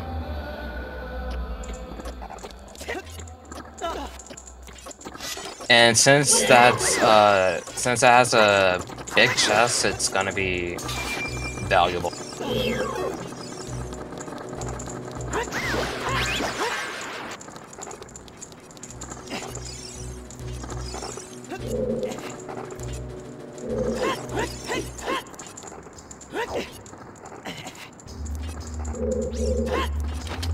So he's gonna try that clip again.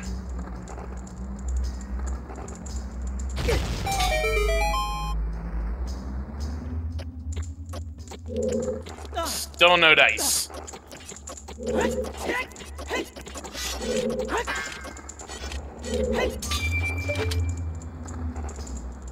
He's gonna opt to do the precise jump and get to the top.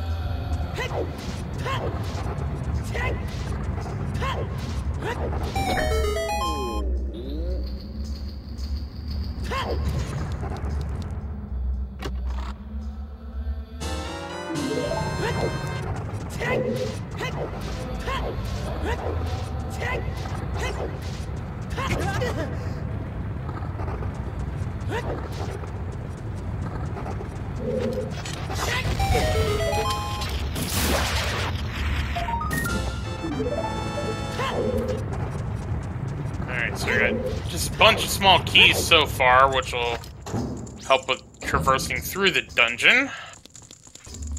Yeah, Fire Temple is loaded with keys. It's like a key-by-key kind of straight-line dungeon.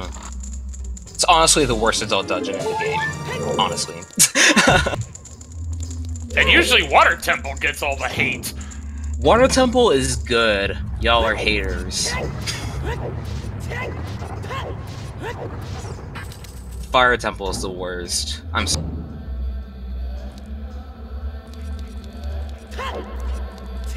It's even better in Glitch because you can just break Water Temple wide open. Especially since it's such an open-ended dungeon and has like so many things that just allow you to glitch. It just makes Water Temple so cool.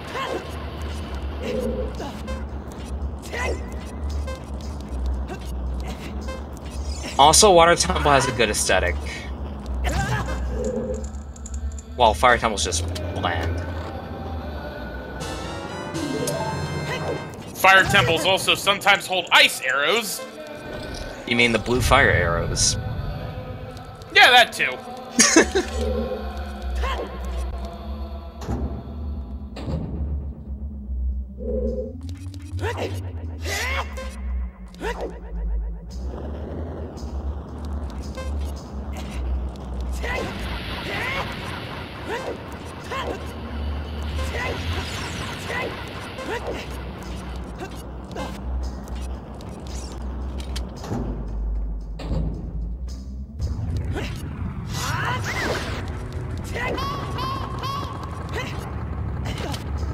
No, I do admit I am biased about Water Temple since I'm coming from a glitch perspective, but I think Water Temple is okay glitchless in a glitchless setting as well. I just think Water Temple just gets a bad rep because of first playthrough experience. Like, Water Temple is mostly bad on a first playthrough experience. Yo, we have the bow.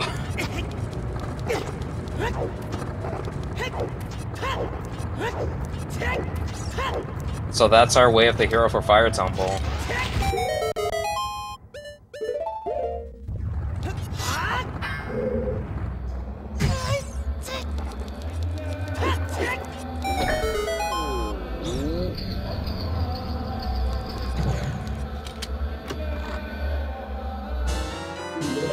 There's also and the boomerang. Oh my god.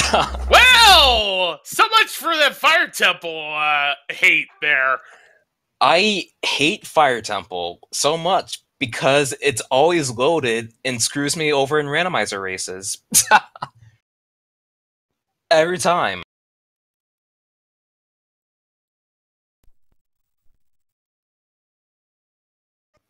I'm still curious as to what's causing JFM's soft resets to crash.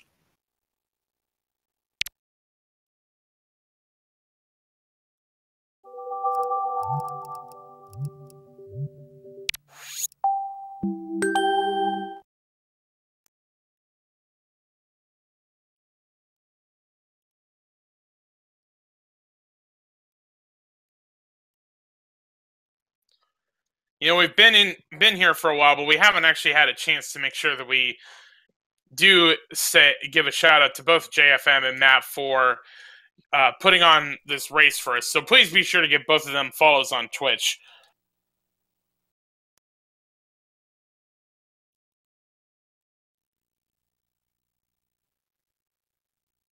Also, take this time to want to give a shout out to our tracker.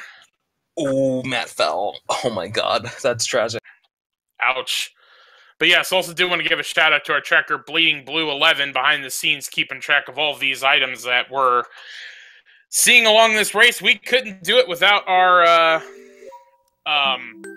couldn't do it without those trackers, because otherwise we'd be completely lost. Yeah.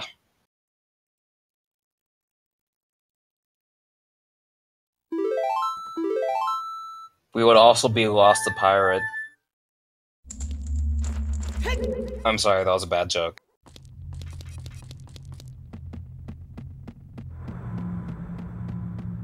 Alright, so JFM is opting to leave Fire Temple. Probably gonna look for the hammer. I assume that he thinks that... I mean, he's already went through a good portion of Fire Temple. He doesn't want to go too deep. So, he's got 2 of his required items. So, might as well just look for the hammer at this point.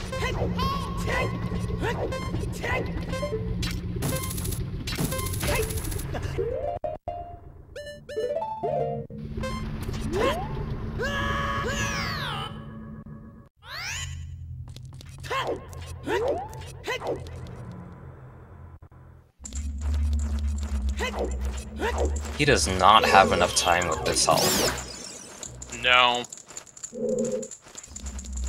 Especially climbing that long ladder. It's gonna eat up a lot of his time, so he's gonna need as much help as possible. I don't know what his game plan is beyond Fire Temple, though. Or what he plans to do now. So you've still got the item at the light arrow location in the Temple of Time. Granted, who knows what that is or if it even helps. You could try to get... I'm trying to remember, it was... What were the 2 we didn't have to do? Deku and Shadow, right? Mm-hmm. So couldn't you maybe, with what we've got at this point, maybe we know GTG is useless, but maybe try to make your way to Spirit Temple? Yeah, I would do the same thing, but I would like, as adults, I would think about Spirit Temple, but if I were him, I would honestly just go back to Child right away, because I feel like there are a lot of checks that JFM left out as Child that could have something really important. And he needs to do Jabu and Child Spirit, but he doesn't have Requiem, so he could just cross the wasteland as Child. It is glitched after all.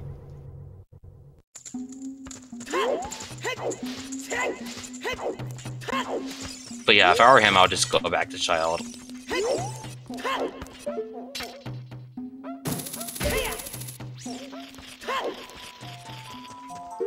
His early adult play kind of extended for a long period of time.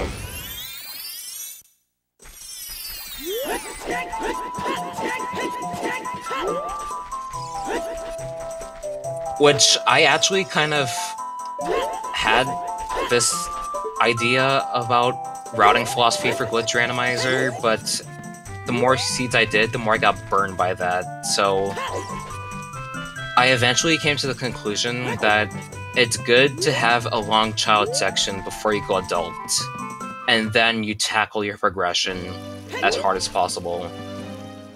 And then once you get enough essential items in that adult section, you can just go back to child and do your cleanup there. Especially if you have things to do as child. Now is that the same philosophy if you're running accessible, or is that really only hold true for glitch? It can sort of cross over, but like you would have to like it's executed in different ways.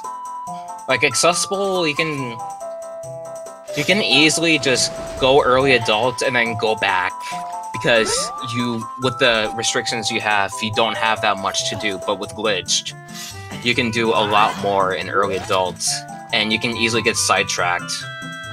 So I would just, in glitched, I would just ignore early adult entirely. Makes sense. Alright, well, we've got JFM clipped into Zora's River.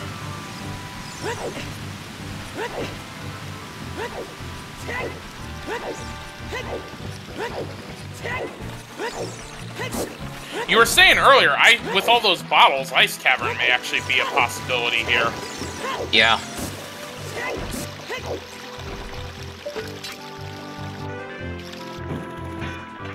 Songs will be really helpful for him as well.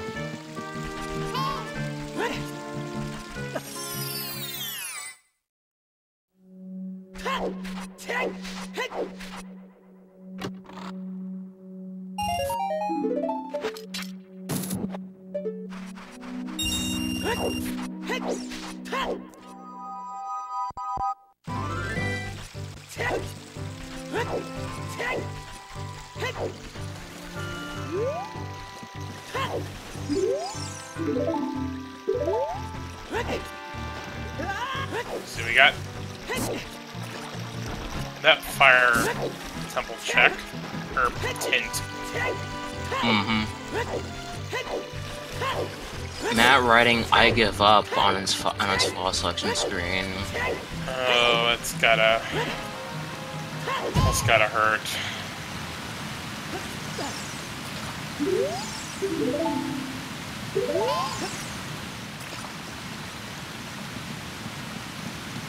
I'm trying to remember what we got in CAC. Oh, it's been a while. Yeah, it's been a while. I'm not gonna. But then again, if you can't remember it, it probably didn't have anything anyway.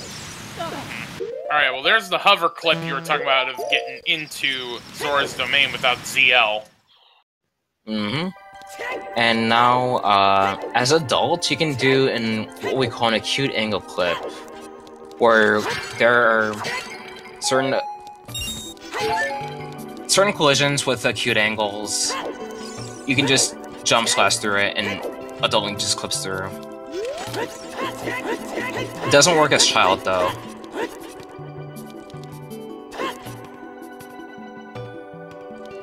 But first, he's gonna attempt to unfreeze King Zora. He's gonna pull up a text box while King Zora is loaded, reload the area, and that just somehow unfreezes King Zora. I don't know the specifics on how that works.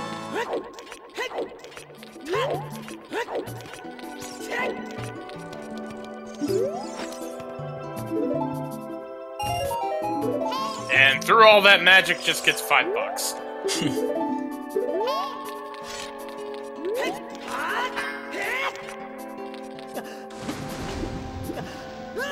Alright, so he just jump slashes through the collision, and now he's past King Zora. And interesting thing about the water in this game is the water hitboxes extend infinitely downwards, so he's able to swim out of bounds with.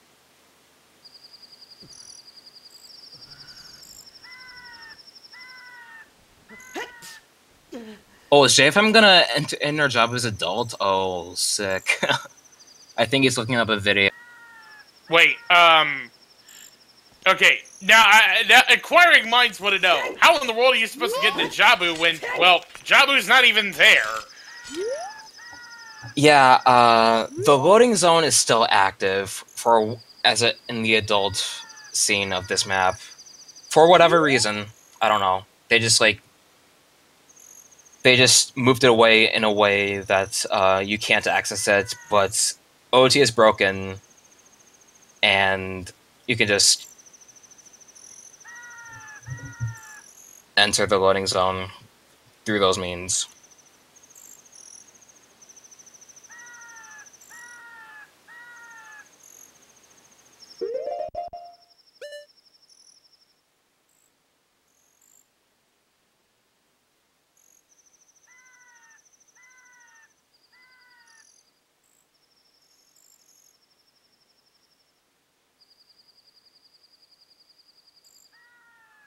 Also, just because someone plays on emulator doesn't mean they play on keyboard. You can use adapters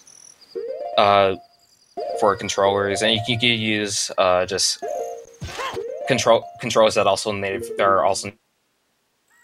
by the PC.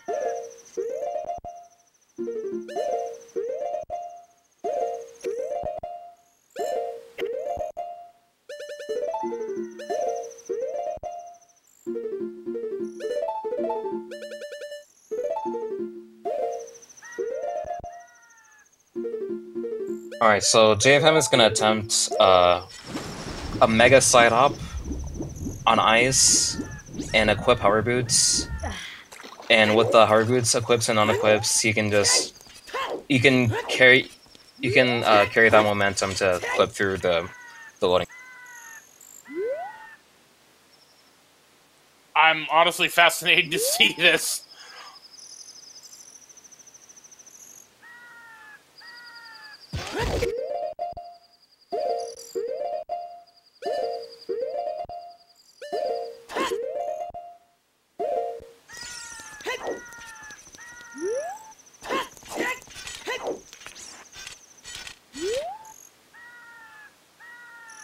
I don't know if he saved. I missed it, but he's like, very low on juice. I think he did. Okay. He would have to travel back by foot, though. He could have just saved in Ice Cavern, so that way he can have quick.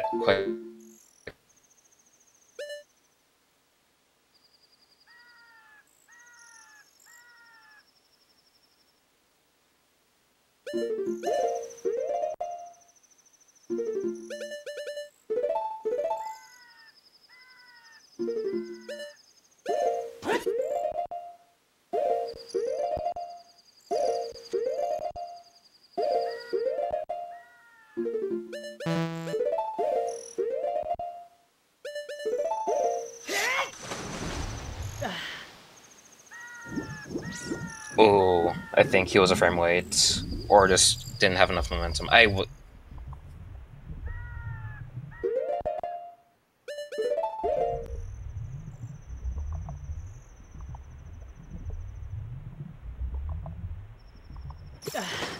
Because the Mega setup didn't look right either.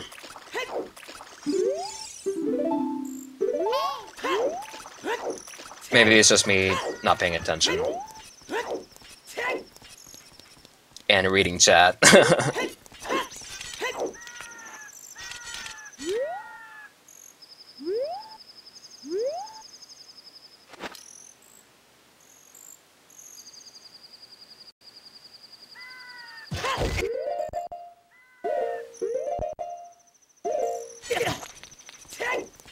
Oh, that's the last bomb, Chew, so... That's unfortunate.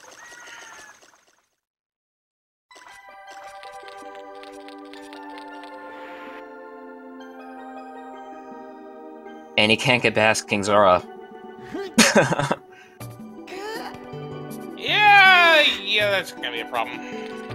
Yeah, you're gonna want explosives for that. Kinda out of those.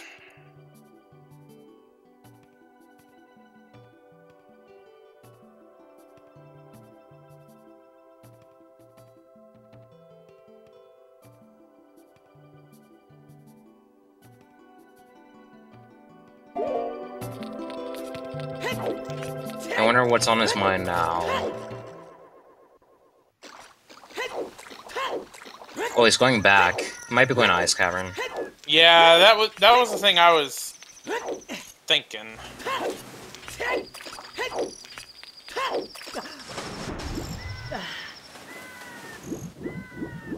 Looks like there's a... Was that a Skulltula token I saw on the Yep, that's a Skulltula ice token. flow? Yeah. And then he's gonna try and see what's at the bottom, but with it being nighttime, I don't know how easy it would be to even see what's down there.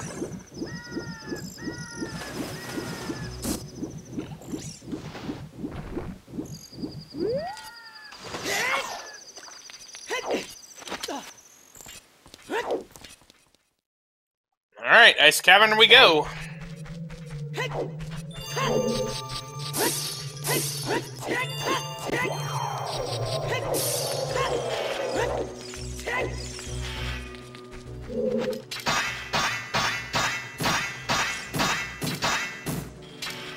Hey, jailer, I want my lunch. Alright, so with the freezer, you can do a hookshot clip to just clip through the wall. If you have your hookshots in a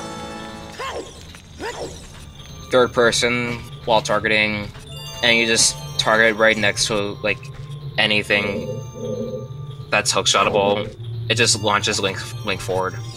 And he's gonna do a ledge clip here to skip melting the red ice with blue fire. To check this from early.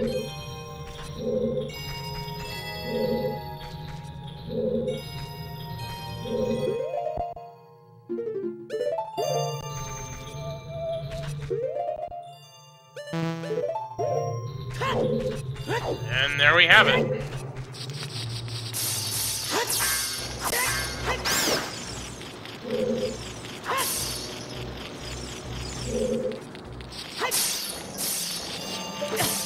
Looks like there was a scale.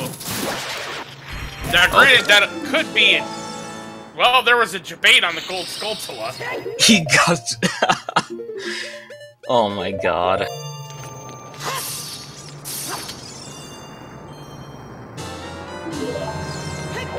Alright. Is that an actual scale, or is that more debatement? The freestanding model baits are honestly hilarious to me. Well, it's actually the scale. There was a seed earlier where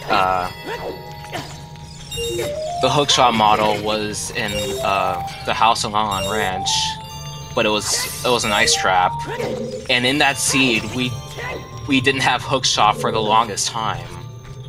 Oh.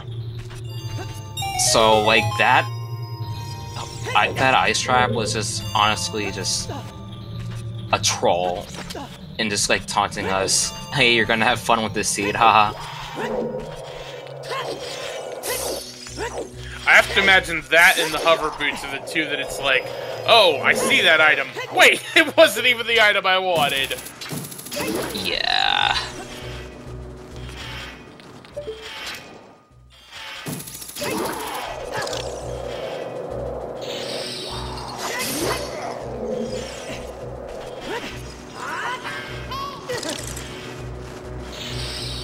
Yeah, Matt has forfeited a while back. But they're still showing him on I need to... Thing is, even with that forfeit, JFM still has to finish the race in order to get credited with the win.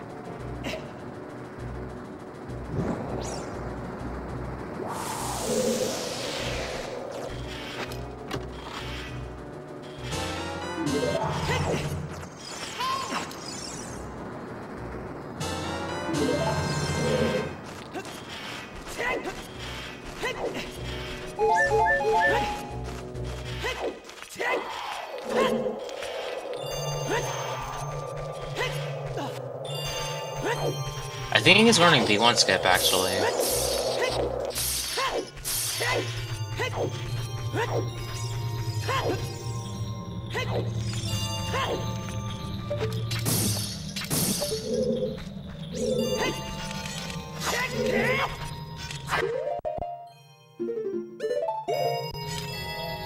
Alright, so JFM is gonna attempt a recoil boost here with Sword and use the Stalagmite to clip through and skip another Red Ice path.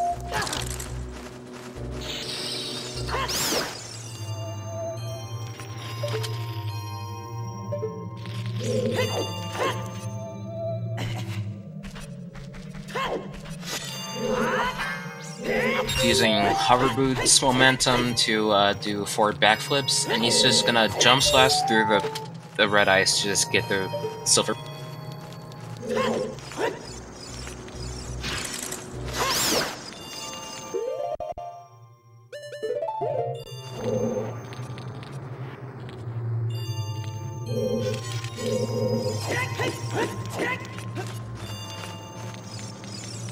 Neat thing about Ice Cavern is that you can do like a ton of neat little tricks.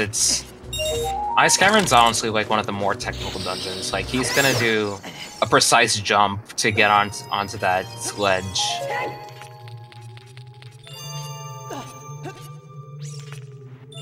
And a lot of the races I was watching, granted they were glitchless races, but I also saw some runners actually using a bomb and like a shield, like activating your being set up with a shield to where you could do like a ground jump almost.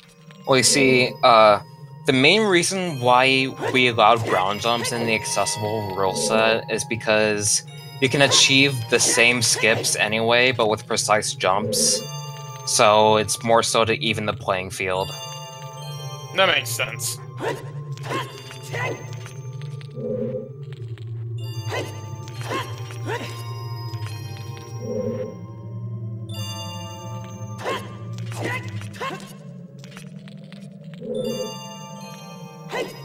JFM's doing a weird setup to get this. I've never seen this before, actually.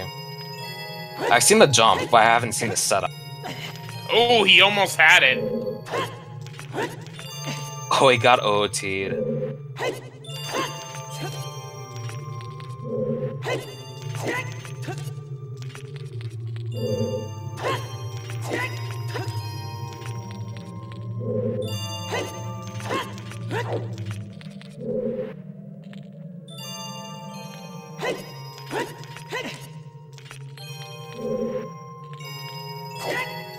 I wonder if that's how he learned this setup, or if he's just winging it and doesn't know the setup.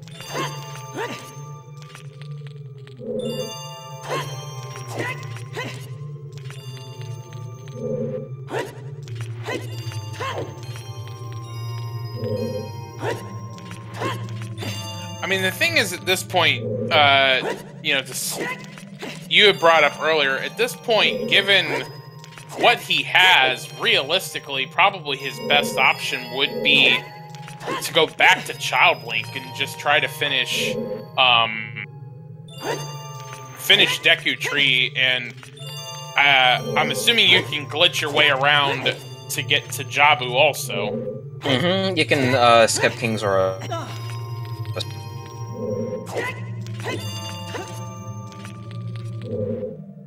But yeah, like, it just seems that JFM is just really committed to do these hard sequence breaks and stay adult when he doesn't have that many options. Alright, he got it. I'm surprised that worked.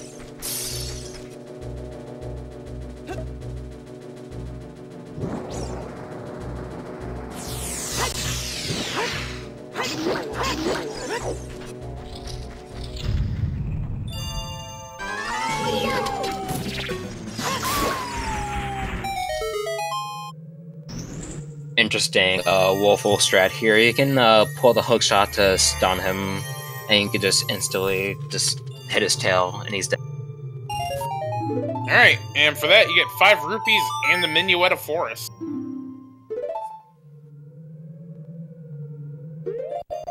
I regret my Ice Cavern call. Well, he's gonna use it to go back to the forest.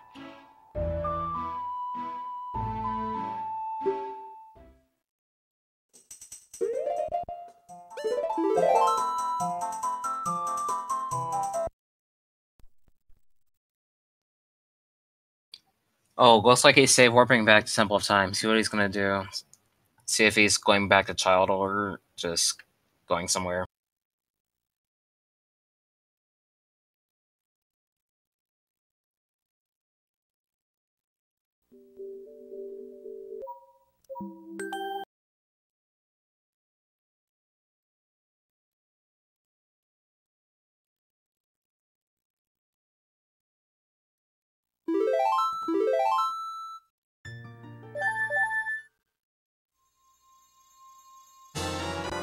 And there's the iron boots from the Shadow and Spirit medallions. Jesus.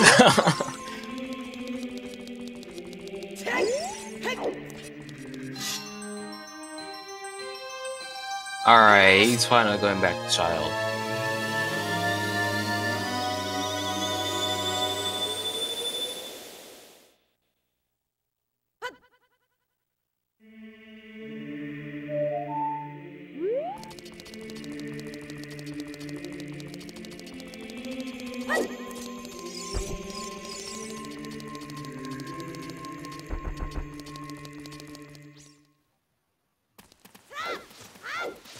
Looks like he's gonna... Oh, it's nighttime. I was gonna say that he was gonna go to the shop, buy more explosives, and then try to clear out Jabu. Because he attempted to play Serenade, so I thought that's where he was gonna go. But he's gonna check Richard. I think that had Din's. Yes, that did have Din's fire. Fortunately, Richard is being stubborn.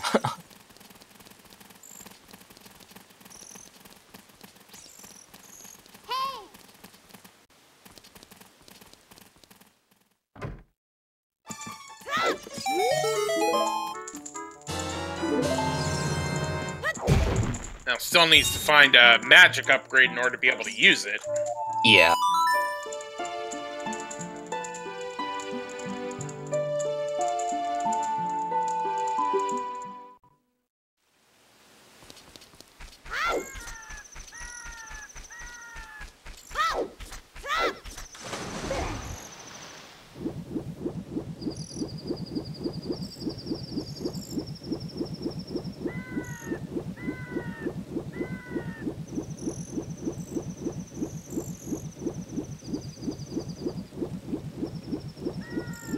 So I imagine he's going to use the scale to check the item here.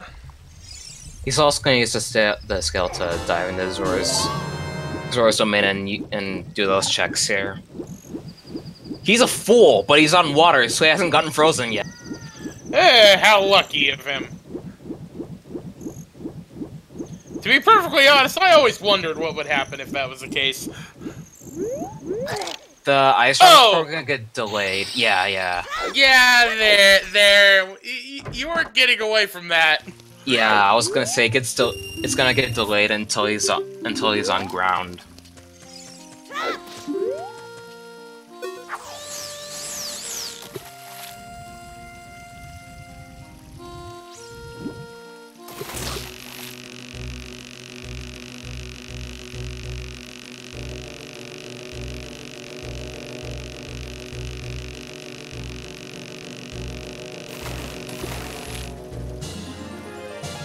Funny enough, that ice trap actually damage boosted him onto land, so he skipped the climbing animation. So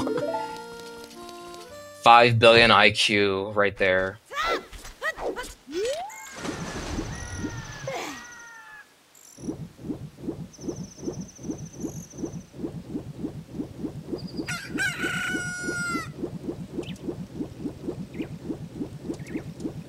So from here into Zora's domain we go.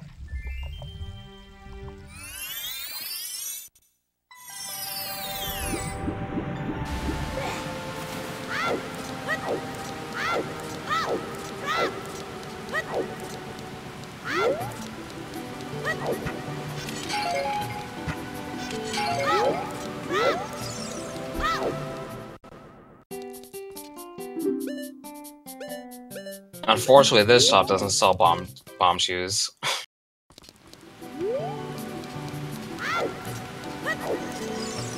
He's in desperate need of explosives.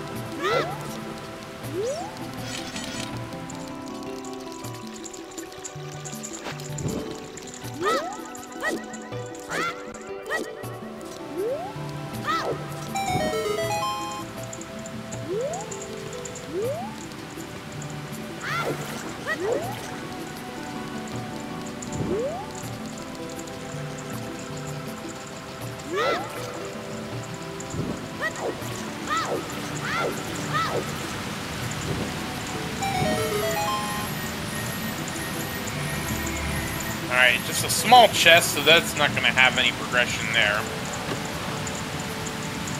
Still opens it for a heart piece.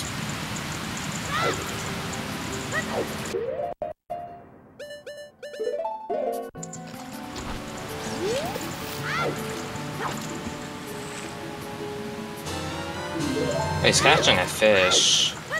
He doesn't have the explosives to get by King Zora.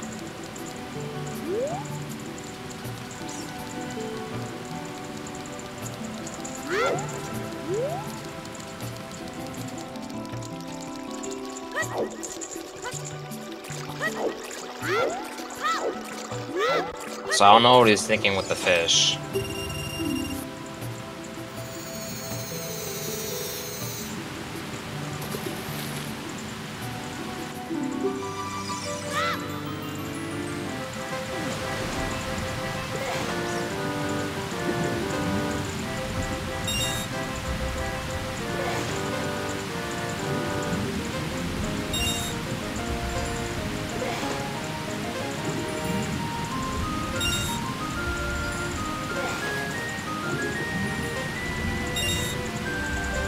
That is not a good pattern.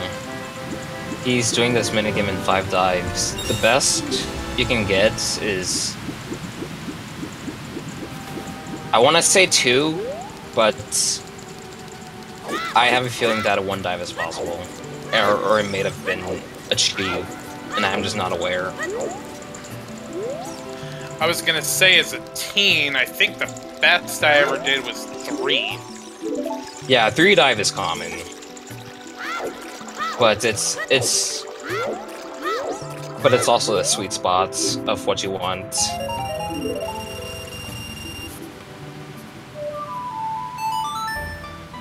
It's kind of also weird, because again, like, this is my first time doing a Ocarina time race, and usually I would say that, well, when I was a kid playing Link to the Past, and I'm like, well, when I was a kid... Oh, wait, I was 13 when I played Ocarina of Time. That kind of doesn't work.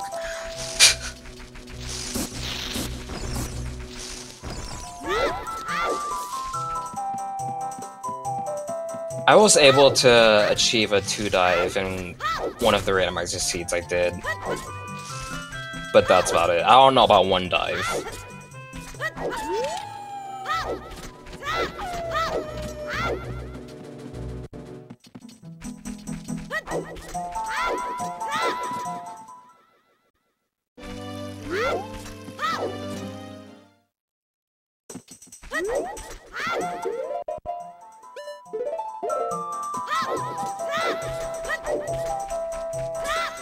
Alright, so we're gonna use Saria's song here to get the item from the Skull Kid.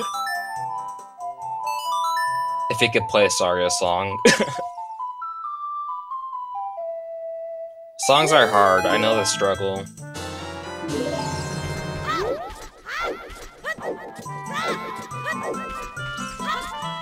Yeah, so JFM, he's catching up on, like, all of his Sphere 1 checks that are just available instantly as Shell, like this deck of Scrub right here.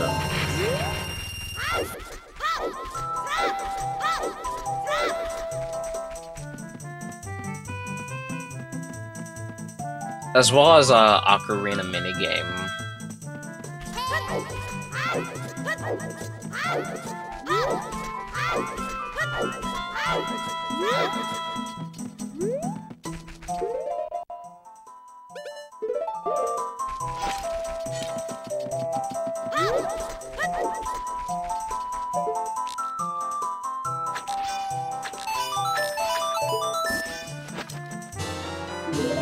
Yo, magic.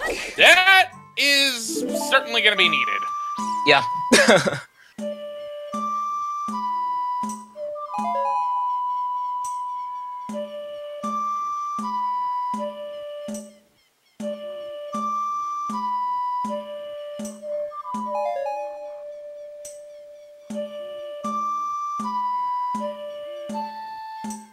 I don't think the slingshot he got, I don't think that slingshot was in logic. He might have gotten out of logic, bullet bag. But it makes me curious as to where the first logical slingshot is. Honestly, that was so long ago, I don't even remember. It's been so long.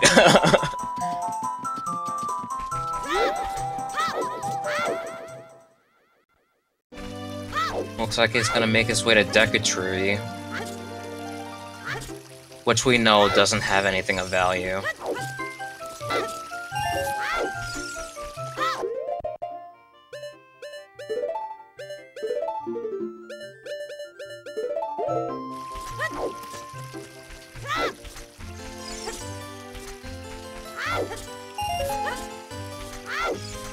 And he's also going to use this opportunity to buy more bomb shoes.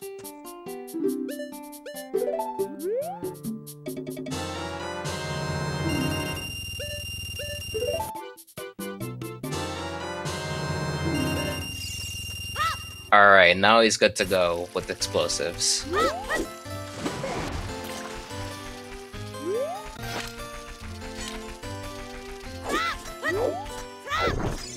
Regardless if JFN knows that Matt forfeited, he still needs to finish.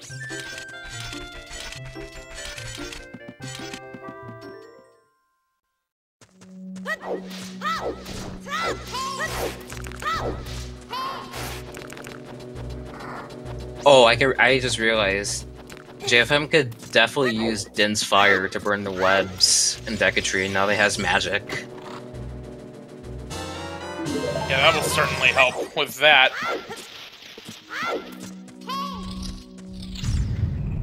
Although that I know for certain the Kakiri sword he had out of logic was out of logic because of that. Well, no, actually, because it was a bomb.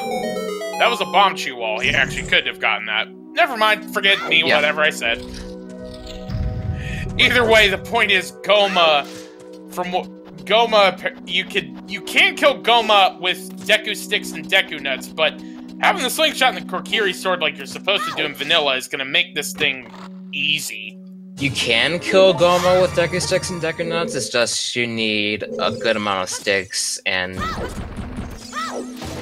you have to like know what you're doing with the Deku nut stuns. Like one Deku nut stun isn't gonna do enough.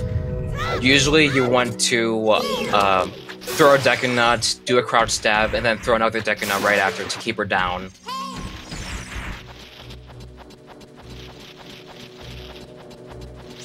You could also just use Infinite Sword Glitch, since it's Glitch Randomizer.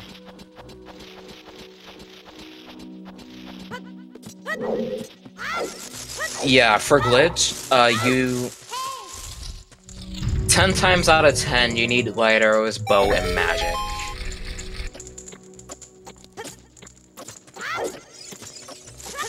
And explosives. Explosives or hookshot. Those are basically the essential items you're gonna need in every seed. Everything else depends on what dungeons are required.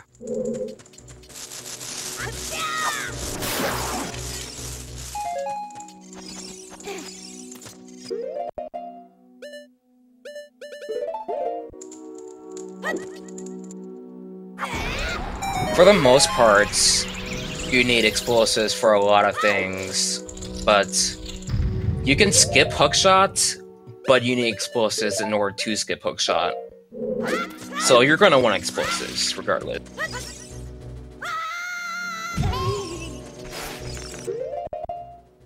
Please use Sense Fire. Yeah, buddy.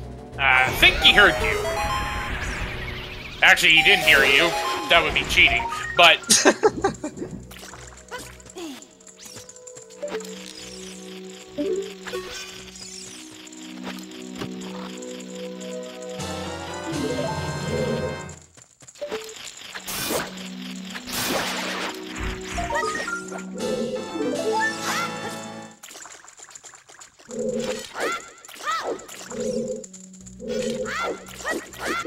And here's the basement 1 skip he mentioned earlier. It's a precise jump that Childwing can do to skip the entire basement section.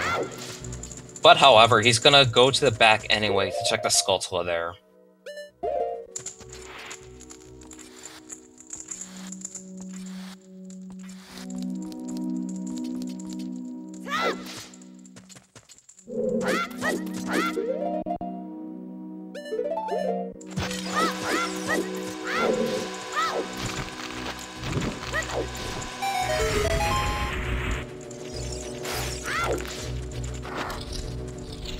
You can set the medallion, the Rainbow Bridge requirements to vanilla.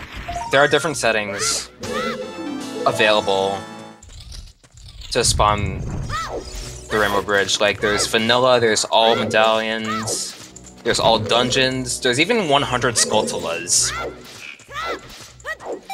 That's just rude!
Alright, time for the big spider thing.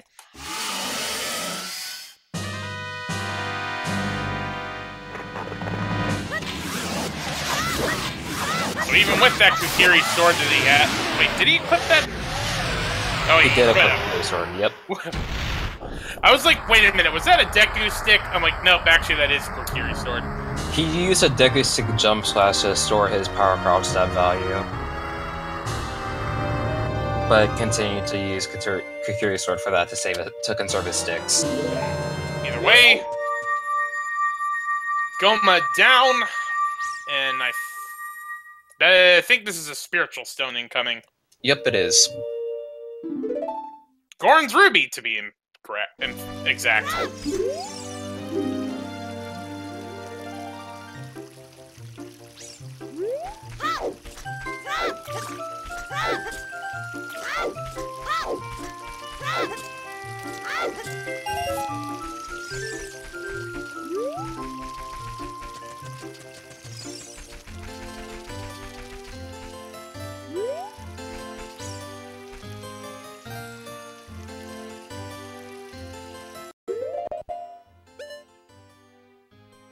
JFM is contemplating where to go. It's a tough call. Like, if I were him, I would be looking around for the bomb bag, because I would be sick of just having only Bombchus at this point. But he's able to skip King Zora now that he has Bombchus, and he can clear out Jabu.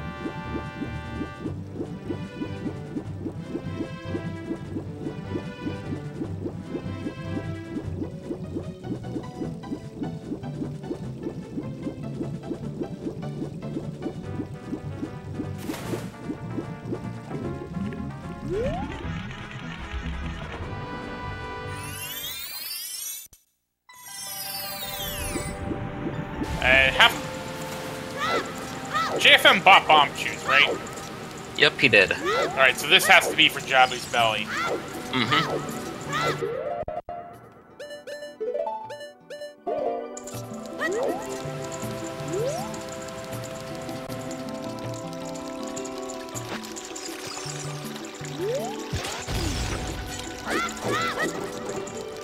So I'm not the best at explaining this glitch. So if you climb a ledge and take damage, I think on the as soon as you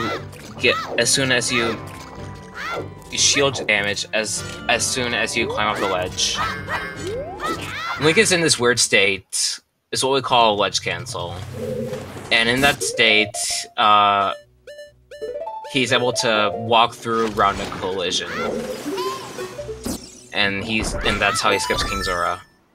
And you can get into Jabu without a fish by just jump slashing it into his loading zone.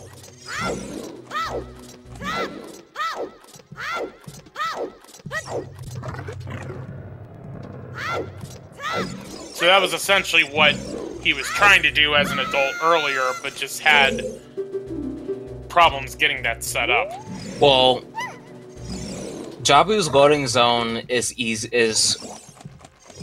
easier to access as child, since that's where you're supposed to go. As adults, they intentionally made it really hard to access. Like, they put it like below the ice. I think it's below the ice, but just above the water. I don't know how to explain where they place loading zone.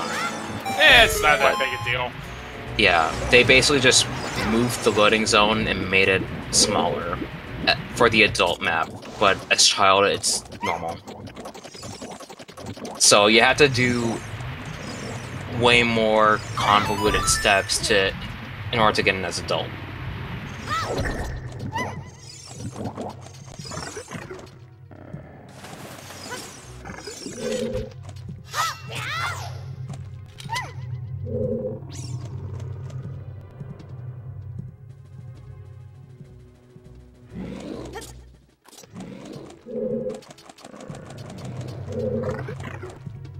Explain how Grezzo moved it? Grezzo.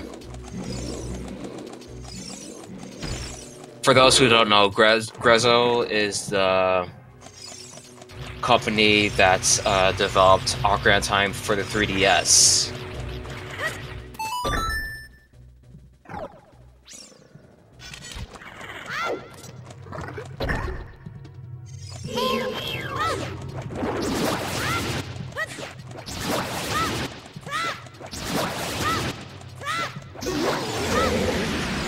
And in the 3DS version, there are some interesting changes, to say the least. Let's just say they were very lazy at patching things. That is sad. Speaking as a video game developer myself, and you're talking about a game that you had, I don't know, what, 5, 10, 15 years to kind of patch? Just saying. They basically, I don't even know if they were attempting to patch the Jabu loading zone to make it completely inaccessible, but instead they made it even more accessible and easy to get into. It's very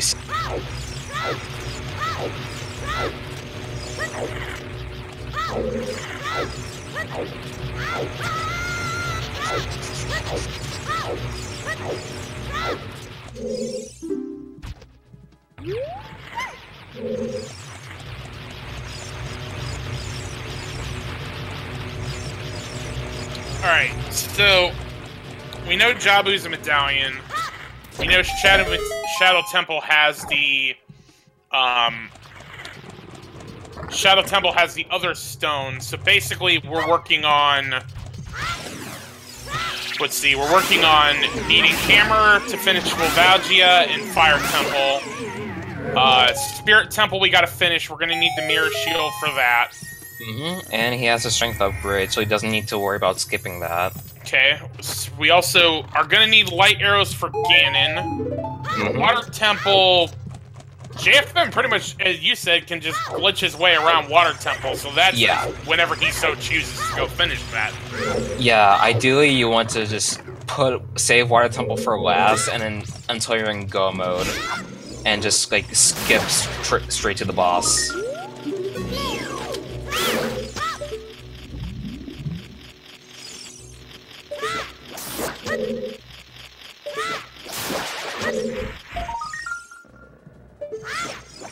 Unfortunately, the Skulltulas don't have anything useful, just a map and a heart piece. And God bless the fact that this is glitch randomizer, because you don't have to fight Big Octo, you can just skip straight to Baronade. But unfortunately, Jabu is still the worst dungeon in the game because of Rudo. Especially in vanilla, you need Rudo to get the boomerang.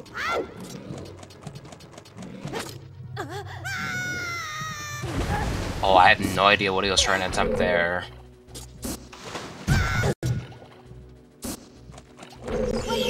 Seems like he tried to go for a mega flip off the elevator. And with that elevator cycle, I'm not sure if he can do that.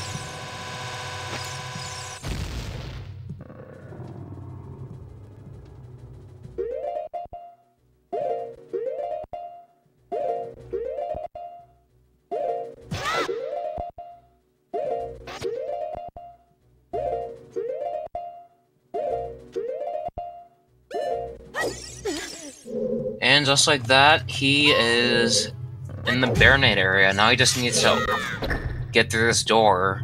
And with that, he gets into precise spots on the switch. And once he... just at the right time, he can open the door before it closes. Very nicely done. And then there's another boomerang trick. He could just throw the boomerang from the bottom. It skips having to just climb the vines.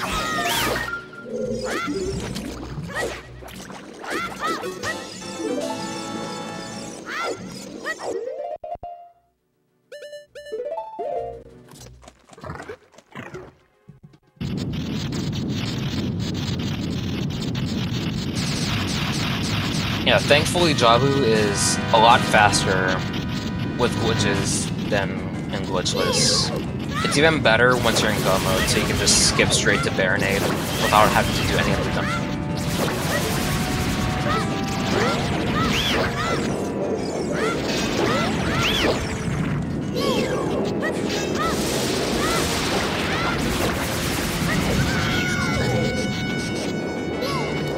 Interesting thing about Baronade, on her last phase, when she's on the ground, she waits until she does damage to Link.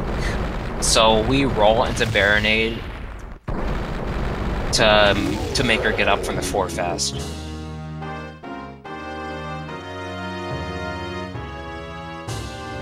And there's the boss.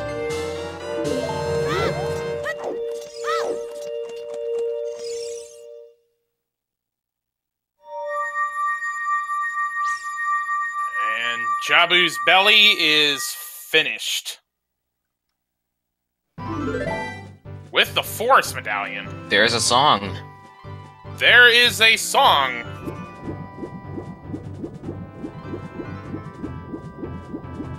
I was wondering which dungeon had the Force Medallion.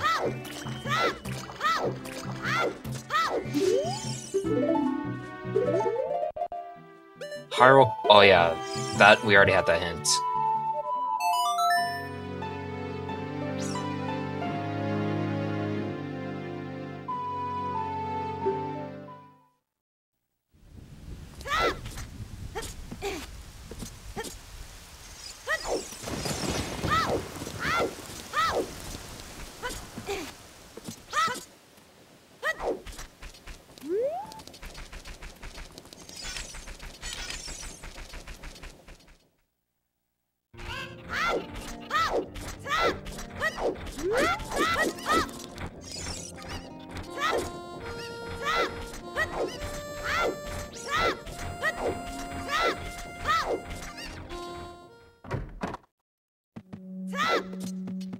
Alright, so now we're gonna see 20 Skulltulas.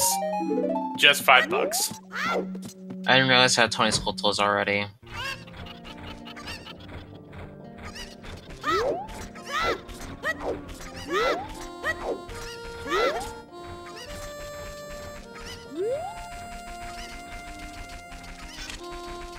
So Token Sanity is on, but only for dungeons. The overworld Skulltulas are not in the pool, in the main.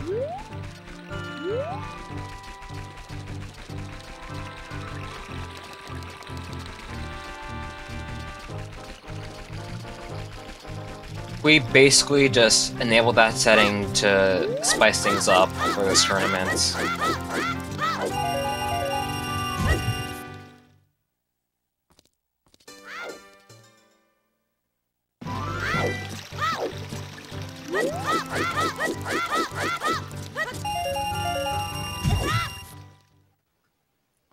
Oh, Bomb 2 Bowling is open. I think he's farming for rubies for that.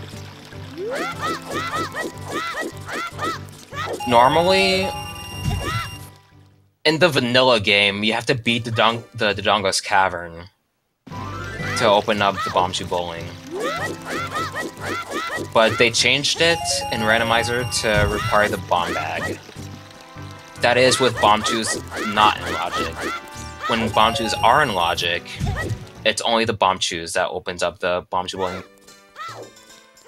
Good to know.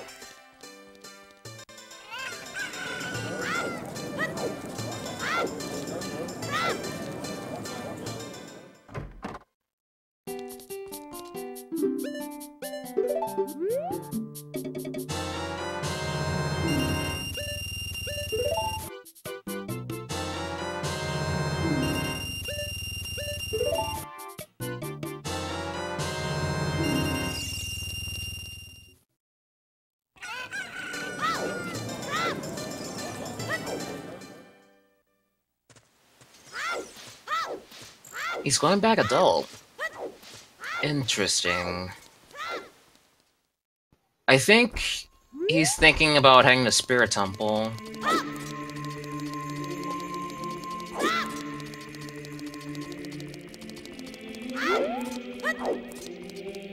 That's pretty much the best option I can think of at this point in JFM's stance. Or he's also gonna check the song, since of course Medallion. And that's Song of Storms. Okay. That opens 3 checks for him. There are the 2 grottos that are opened by Song of Storms. And there's a Frogs minigame. The Frog Star piece. Which I don't think we've seen the hint for that yet. Nope.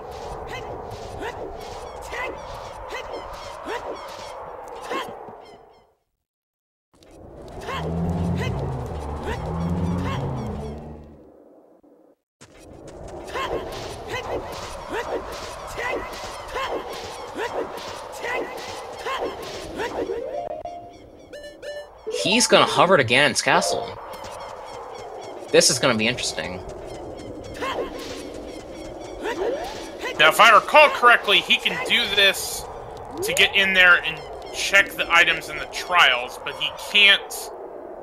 He's not allowed to. Well, one, he doesn't have the light arrows, so he can finish. But also, he's not allowed to finish until he has all 6 medallions. Right. He has to spawn the Rainbow Bridge.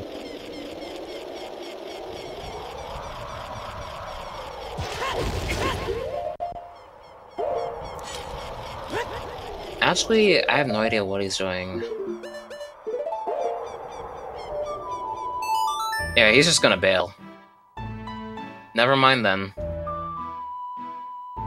Just ignore, pretend you didn't see anything here. Just move along.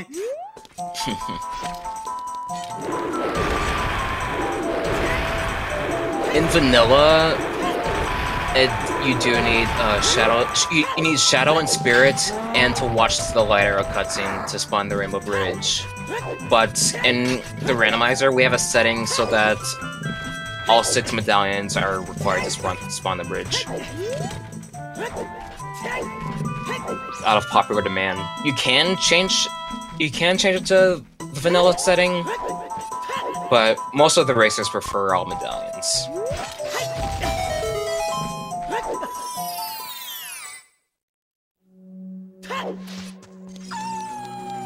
Mostly because it adds to most interesting gameplay.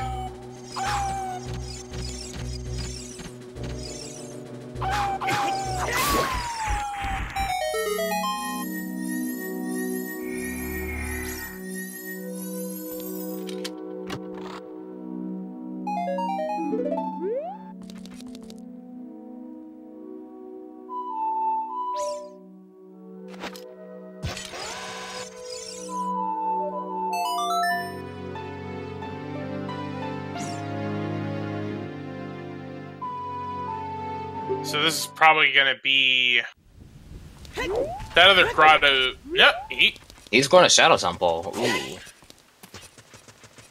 I don't blame him for that, honestly. I don't blame him at all. Like, you got hover boots, dins, and magic early, and strength. You're pretty much just able to full clear Shadow Temple. Like, I understand why he will put it off, because Shadow Temple is a very long and linear dungeon, and if it's empty, then it's just you basically lose a ton of time. But at this point, with this item situation, I don't blame him one bit to go into Shadow Temple. Yeah, I mean, it's been...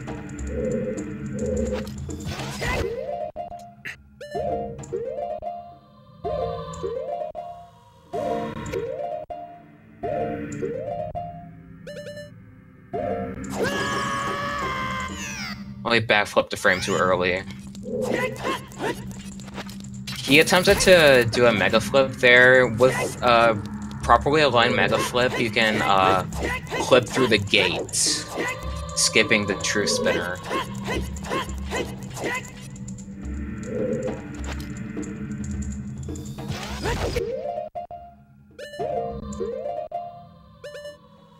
That looks good. Nope. He didn't recognize that he paused for an extra frame. Yeah, he's just gonna attempt the true spinner. He doesn't want to waste his bomb shoes.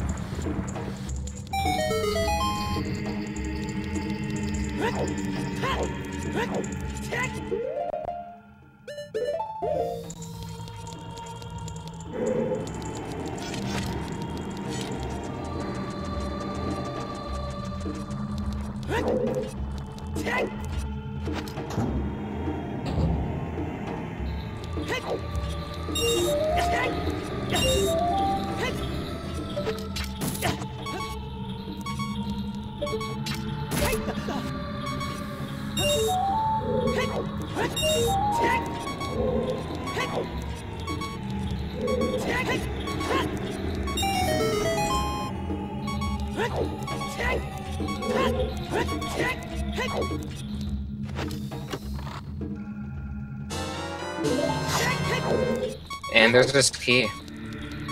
Now he's able to progress deeper into Shadow Temple.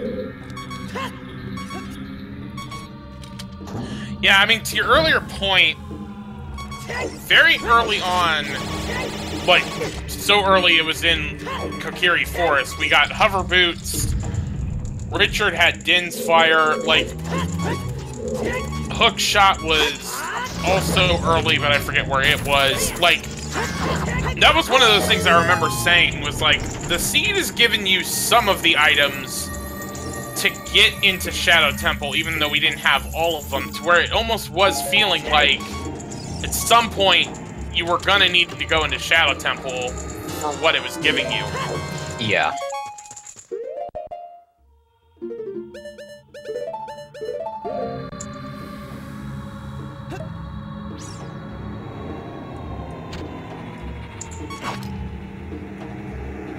I don't think this works on 1.0. It does not. Yeah, so JFM was trying to do Ocarina items with a bottle, and on version 1.2, that gives you a health refill. But on version 1.0, that doesn't work.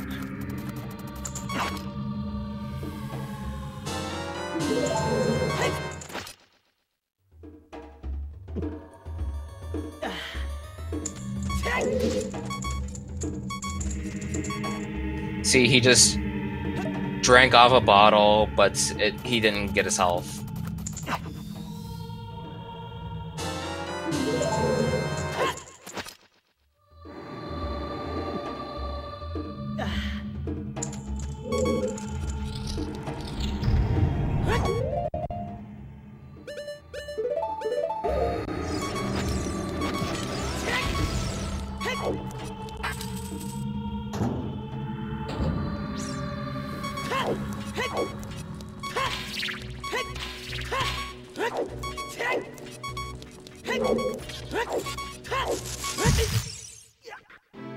Ooh, and...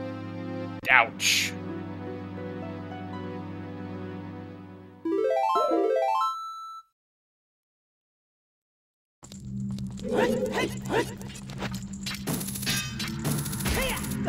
So, with glitches allowed, you can actually sequence break to the later portion of Shadow Temple, but the way the key logic works, with the way the key logic works, you can easily just lock yourself.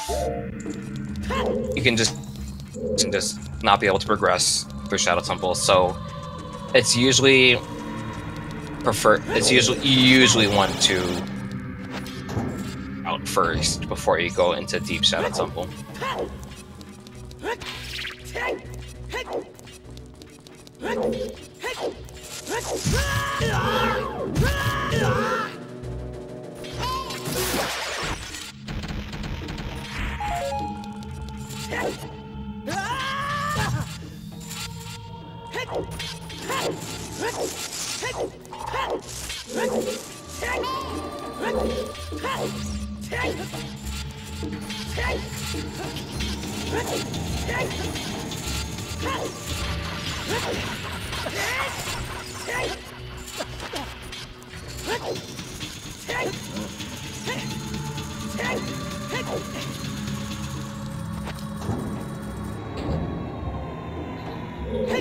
I wonder if JFM's gonna attempt the like clip in this room.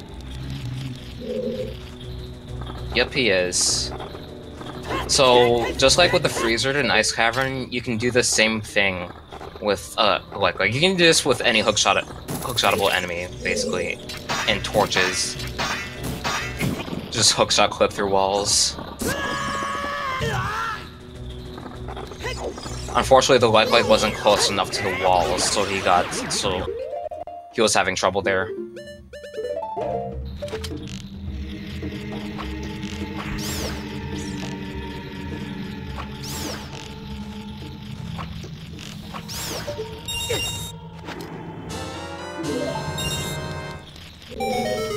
Well, he got his shield back. I was about to say, don't leave your shield.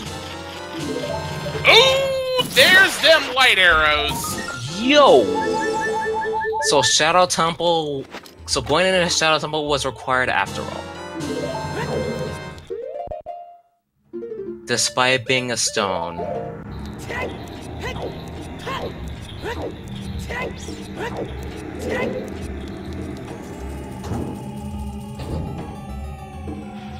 So if he followed through with his... Actually, I don't think he had explosives. I don't remember.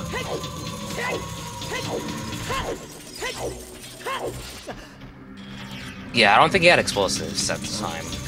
So I wasn't able to follow through.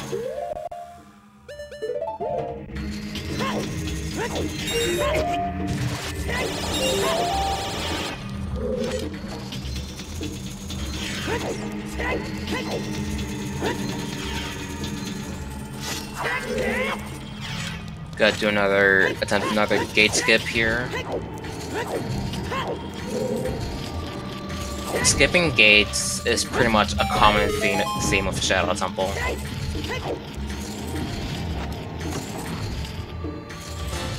And once you backflip on the side of the crushers, you just clip right through.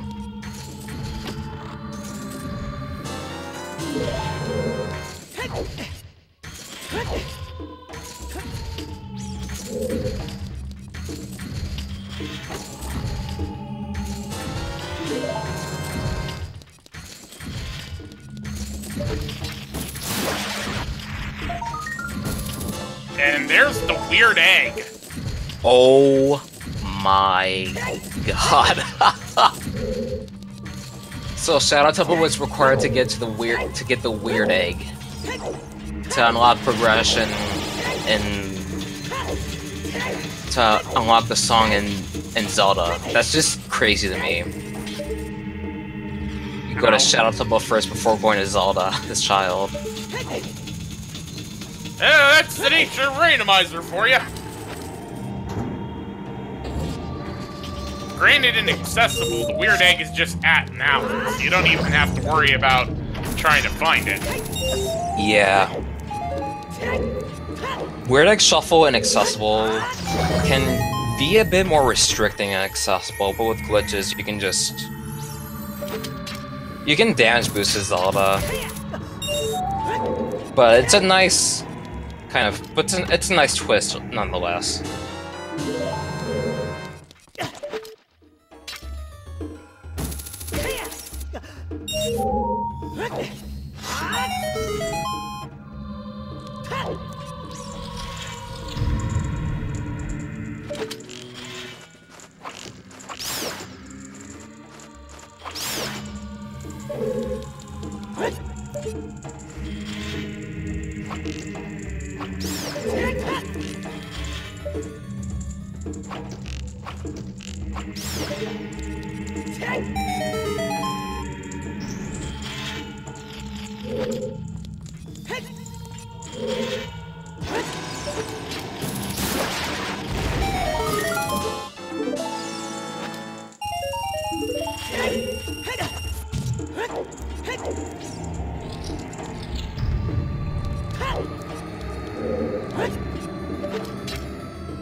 So, normally in that room you need iron boots to go through to prevent getting blown up by the fan, but JFM, with good movement, you can just completely skip needing to equip iron.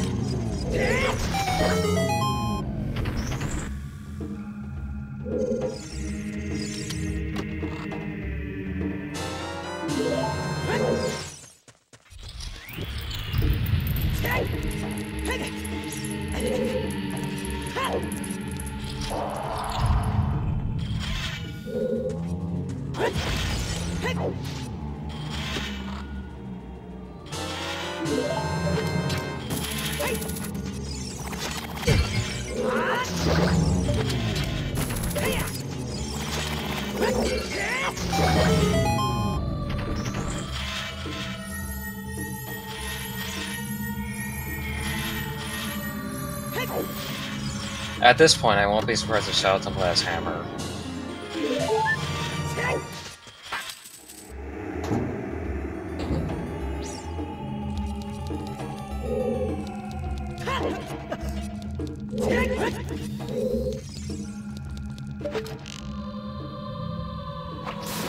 It's gonna shoot the bow. That's cool. Let's see what that is. It's a small key. That is required.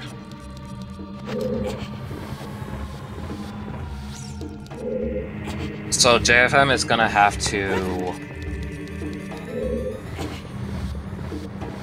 do a mega side hop to get to that area, since he doesn't have long shot, and he doesn't have Scarecrow Song either.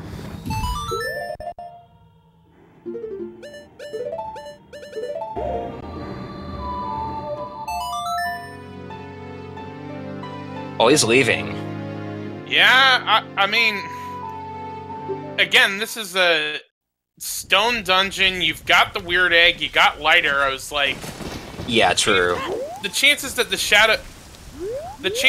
Shadow Temple has even more goodness in here, like, I would be surprised. That's a smart play to just push the block and then leave Shadow Temple. So if he does need to come back, he has the block. He already has the block push. But wait a minute, this is glitch. He doesn't need to push the block.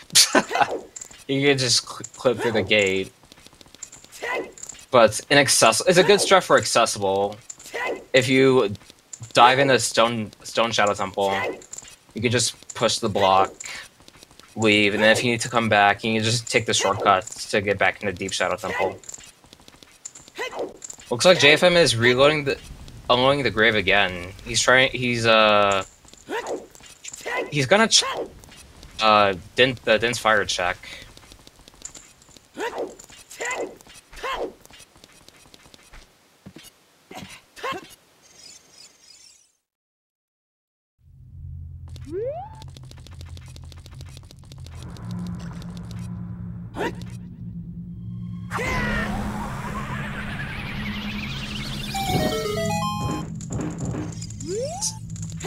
Fortunately, it's a small chest, so...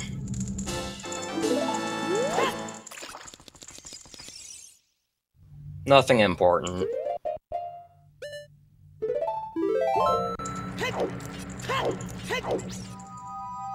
You do not need the torches lit in order to do it.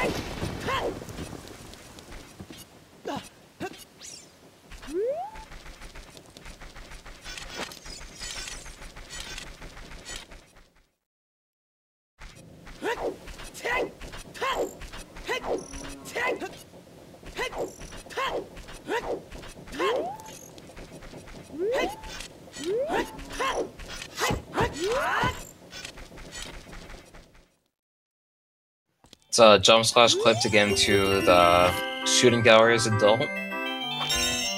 Since it was nighttime, it was convenient for him at the time.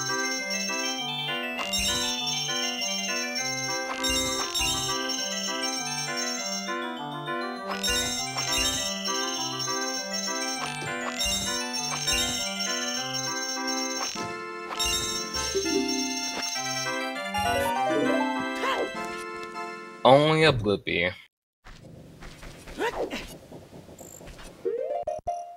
I was secretly hoping for that to be the bomb bag.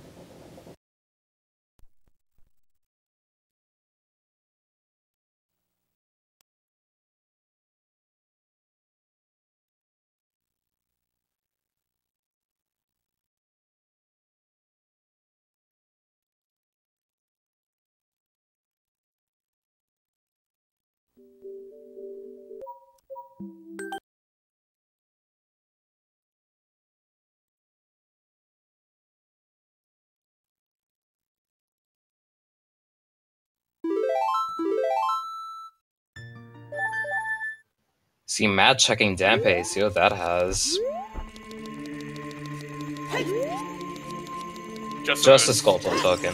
Yeah. It would've been funny if it was the bomb bag or some sort of progression.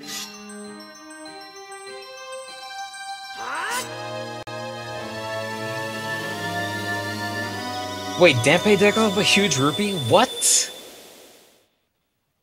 Is that a randomizer thing? I honestly couldn't tell you if that was a randomizer thing or not. There's no way he does that in vanilla.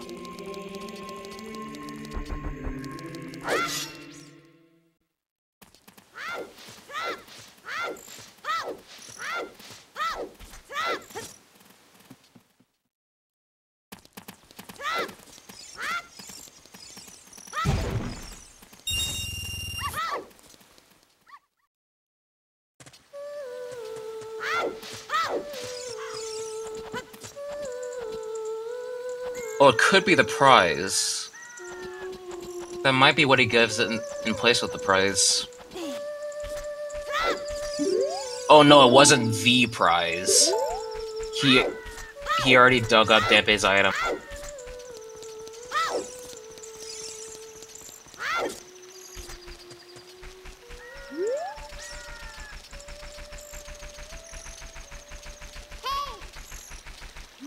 But I did not know that Dampe could dig up a huge rupee.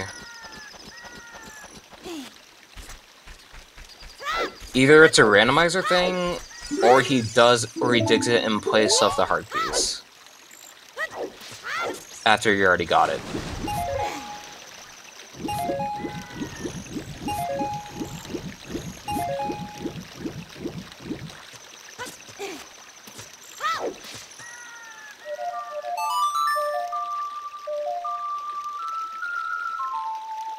You learn new things about OT every day.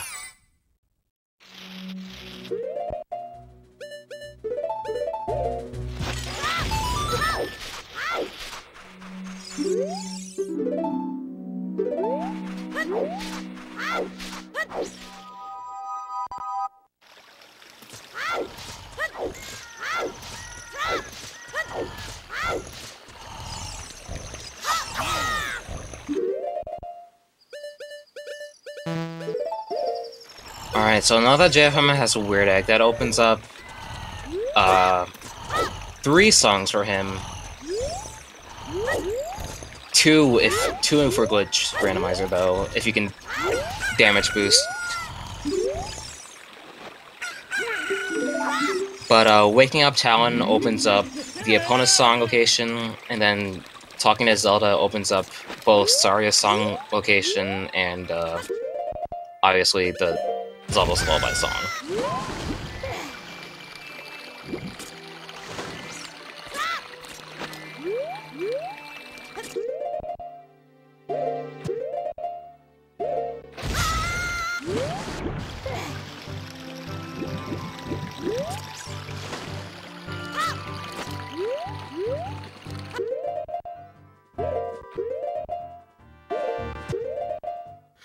Yeah, on the topic of Grezzo being very lazy to patch things, one bug in the OT is if Dampé digs up the heart piece, and if you leave, he never digs up the heart piece again. So, what Grezzo did for Ocarina of Time 3D is that they make it so that he always gives you the heart piece, even if you already got it, just to avoid that lock.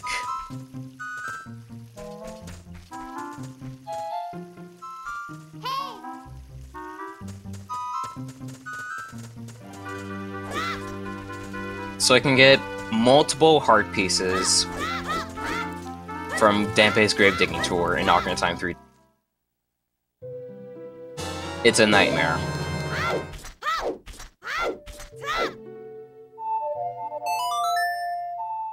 Alright, so we have Song of Time in the Zelda location. Curious to know, my guess is that either Epona Song or Saga Song has Zelda's Lullaby.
I completely missed what he got from, Talon.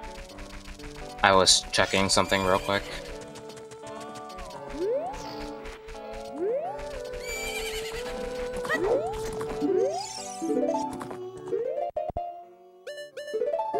It was Ruto's letter.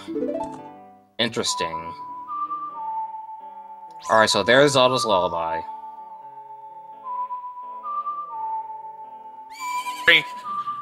Well, that certainly could have been useful a long time ago.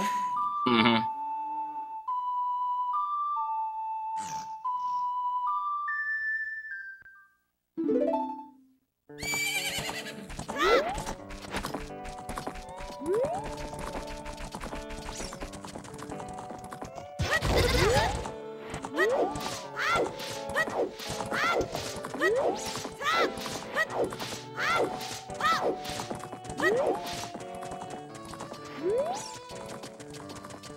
It's a Shadow Temple dip, I'm telling you, it just... I think it would stump me too, because I'll put it off for so long. Because I'm really stubborn when it comes to Shadow Temple.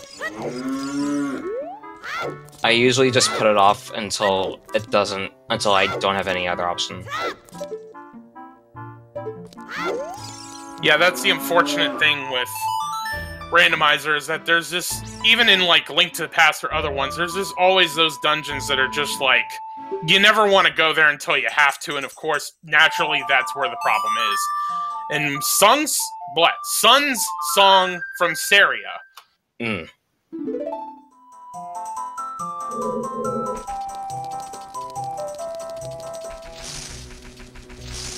That opens up one check. And it's a check in the graveyard.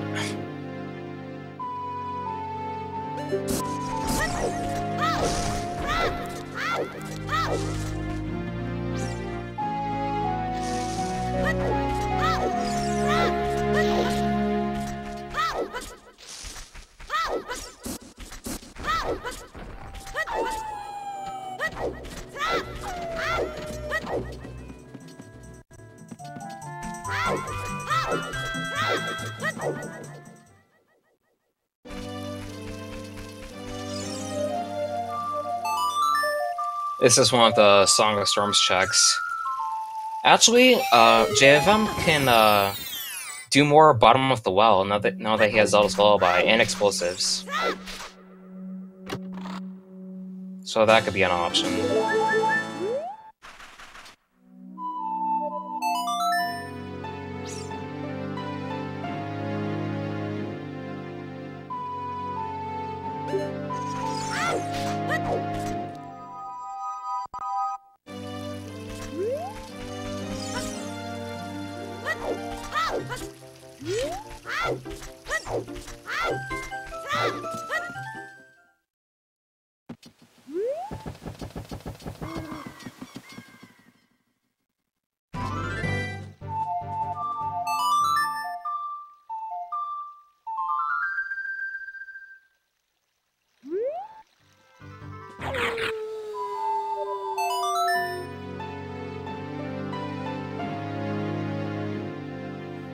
Alright, so, he went out to play Sun Song, and now he's gonna check Dampe. Dampe only appears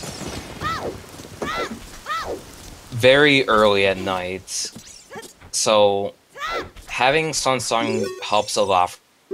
Dampe is a Sphere 1 check, so there are plenty of times where Dampe has had progression.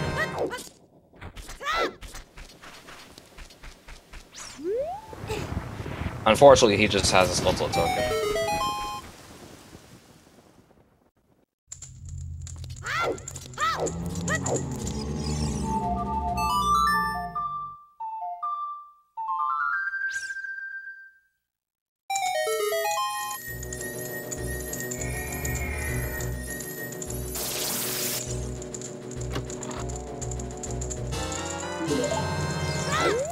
Ooh, big chest. In Sunsong Grave. Double magic.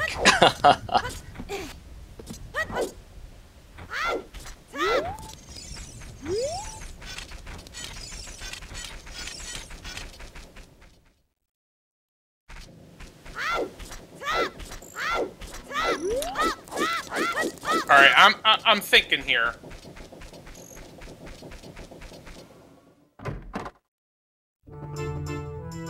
What are you thinking?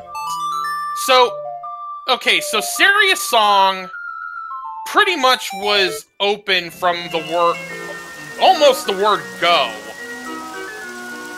Or the Serious Song location, which would get you the Sun Song.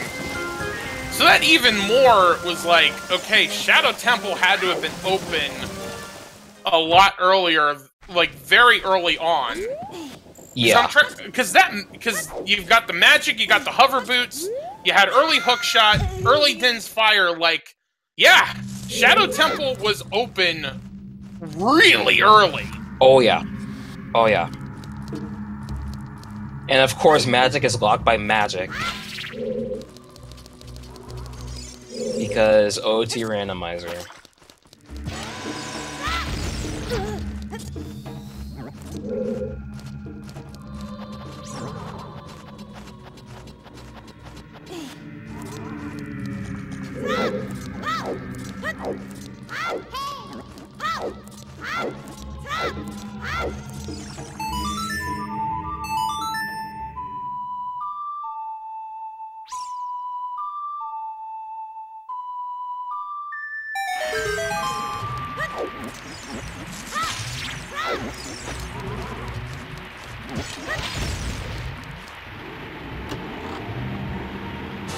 Alright, so he's able to lower the water, so he has a lot more checks opened up.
Unfortunately, the two skulls don't have anything.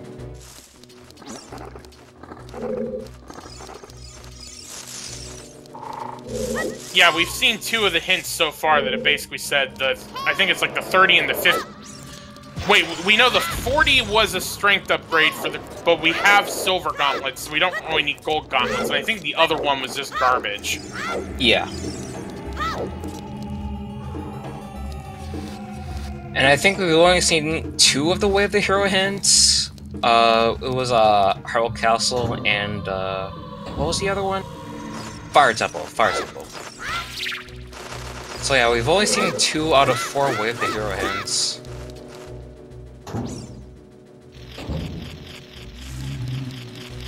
Like, it's kind of... People have mixed feelings about hints, but I feel like hints are very important in this game. Because of how big this game is. Like, this game kind of... Like, this game needs hints. And getting the information as early as possible is very valuable.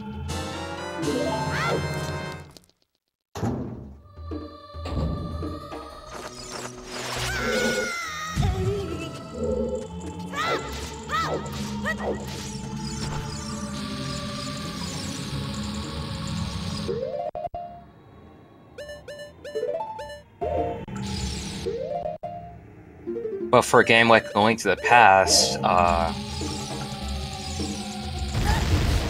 everything is so condensed and mobile that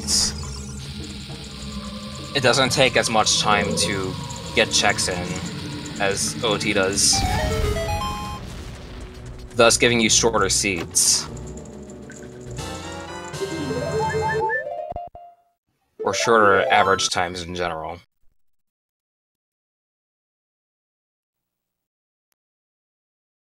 Yeah, otherwise, on average, you're looking at like what, about 4 to 5 hours to just complete like an accessible seed. Yep. OT, I'm pretty sure it has like 20 more checks than Link to the Past does, if not more. I don't know the exact number. Link to the Past is 216. I know it's 200. I know Link's Past is 216, but I think OT is like 230 something. 200. I don't remember the number. Sorry, my bad. I didn't know you knew that. No, it's okay. It's okay.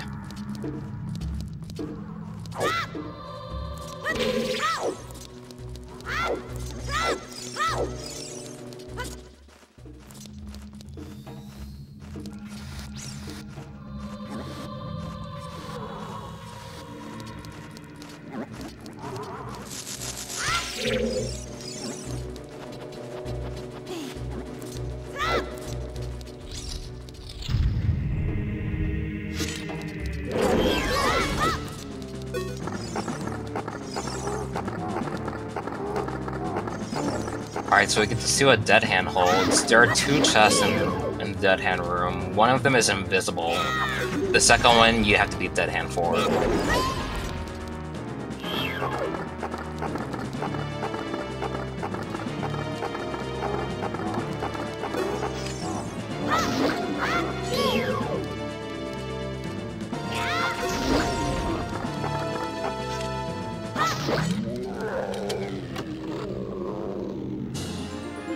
Alright, another piece of heart there. Now we're gonna see the Dead Hand chest.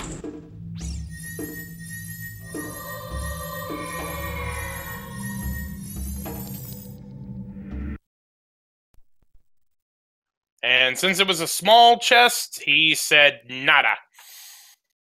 Nope.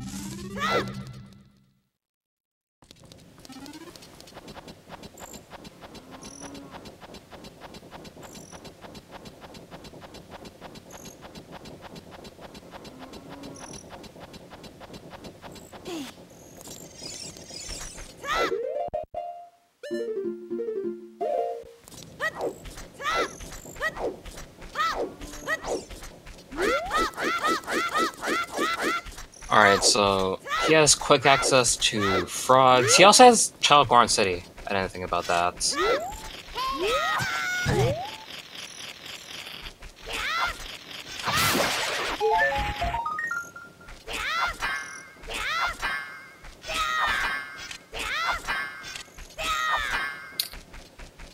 So obviously he's not going for the Skulltula. What's he trying to do here? He's trying to do an acute angle clip to get into the shop to buy more bomb. Oh, but he voided. Oops. Is that just because it's at night? It's because, yeah, since it's at night, the shop is closed, so he has to... Oh, actually, no, the shop isn't even there. You don't even have access to that shop as child. But, oh, right, because it's there as adult from... Yeah. Yeah. But you can... But once you clip into it, it's still like the normal shop. I see.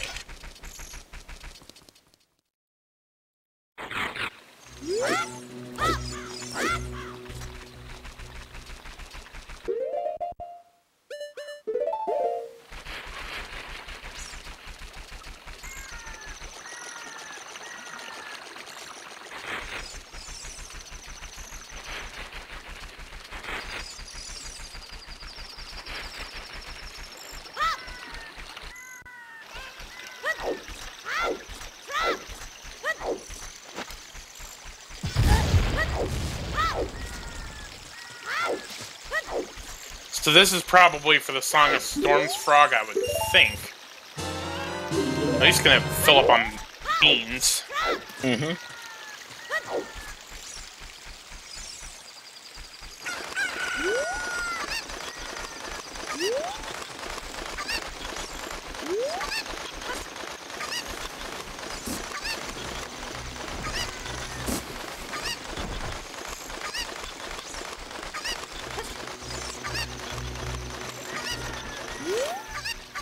Alright, so here we go. This will be for Song of Storms. Actually, he has all 6 of the regular songs. He could get both items, actually. He's gonna check Song of Storms first, of course.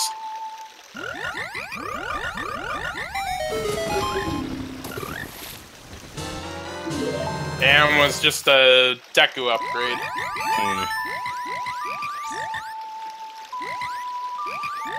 Alright, well, unfortunately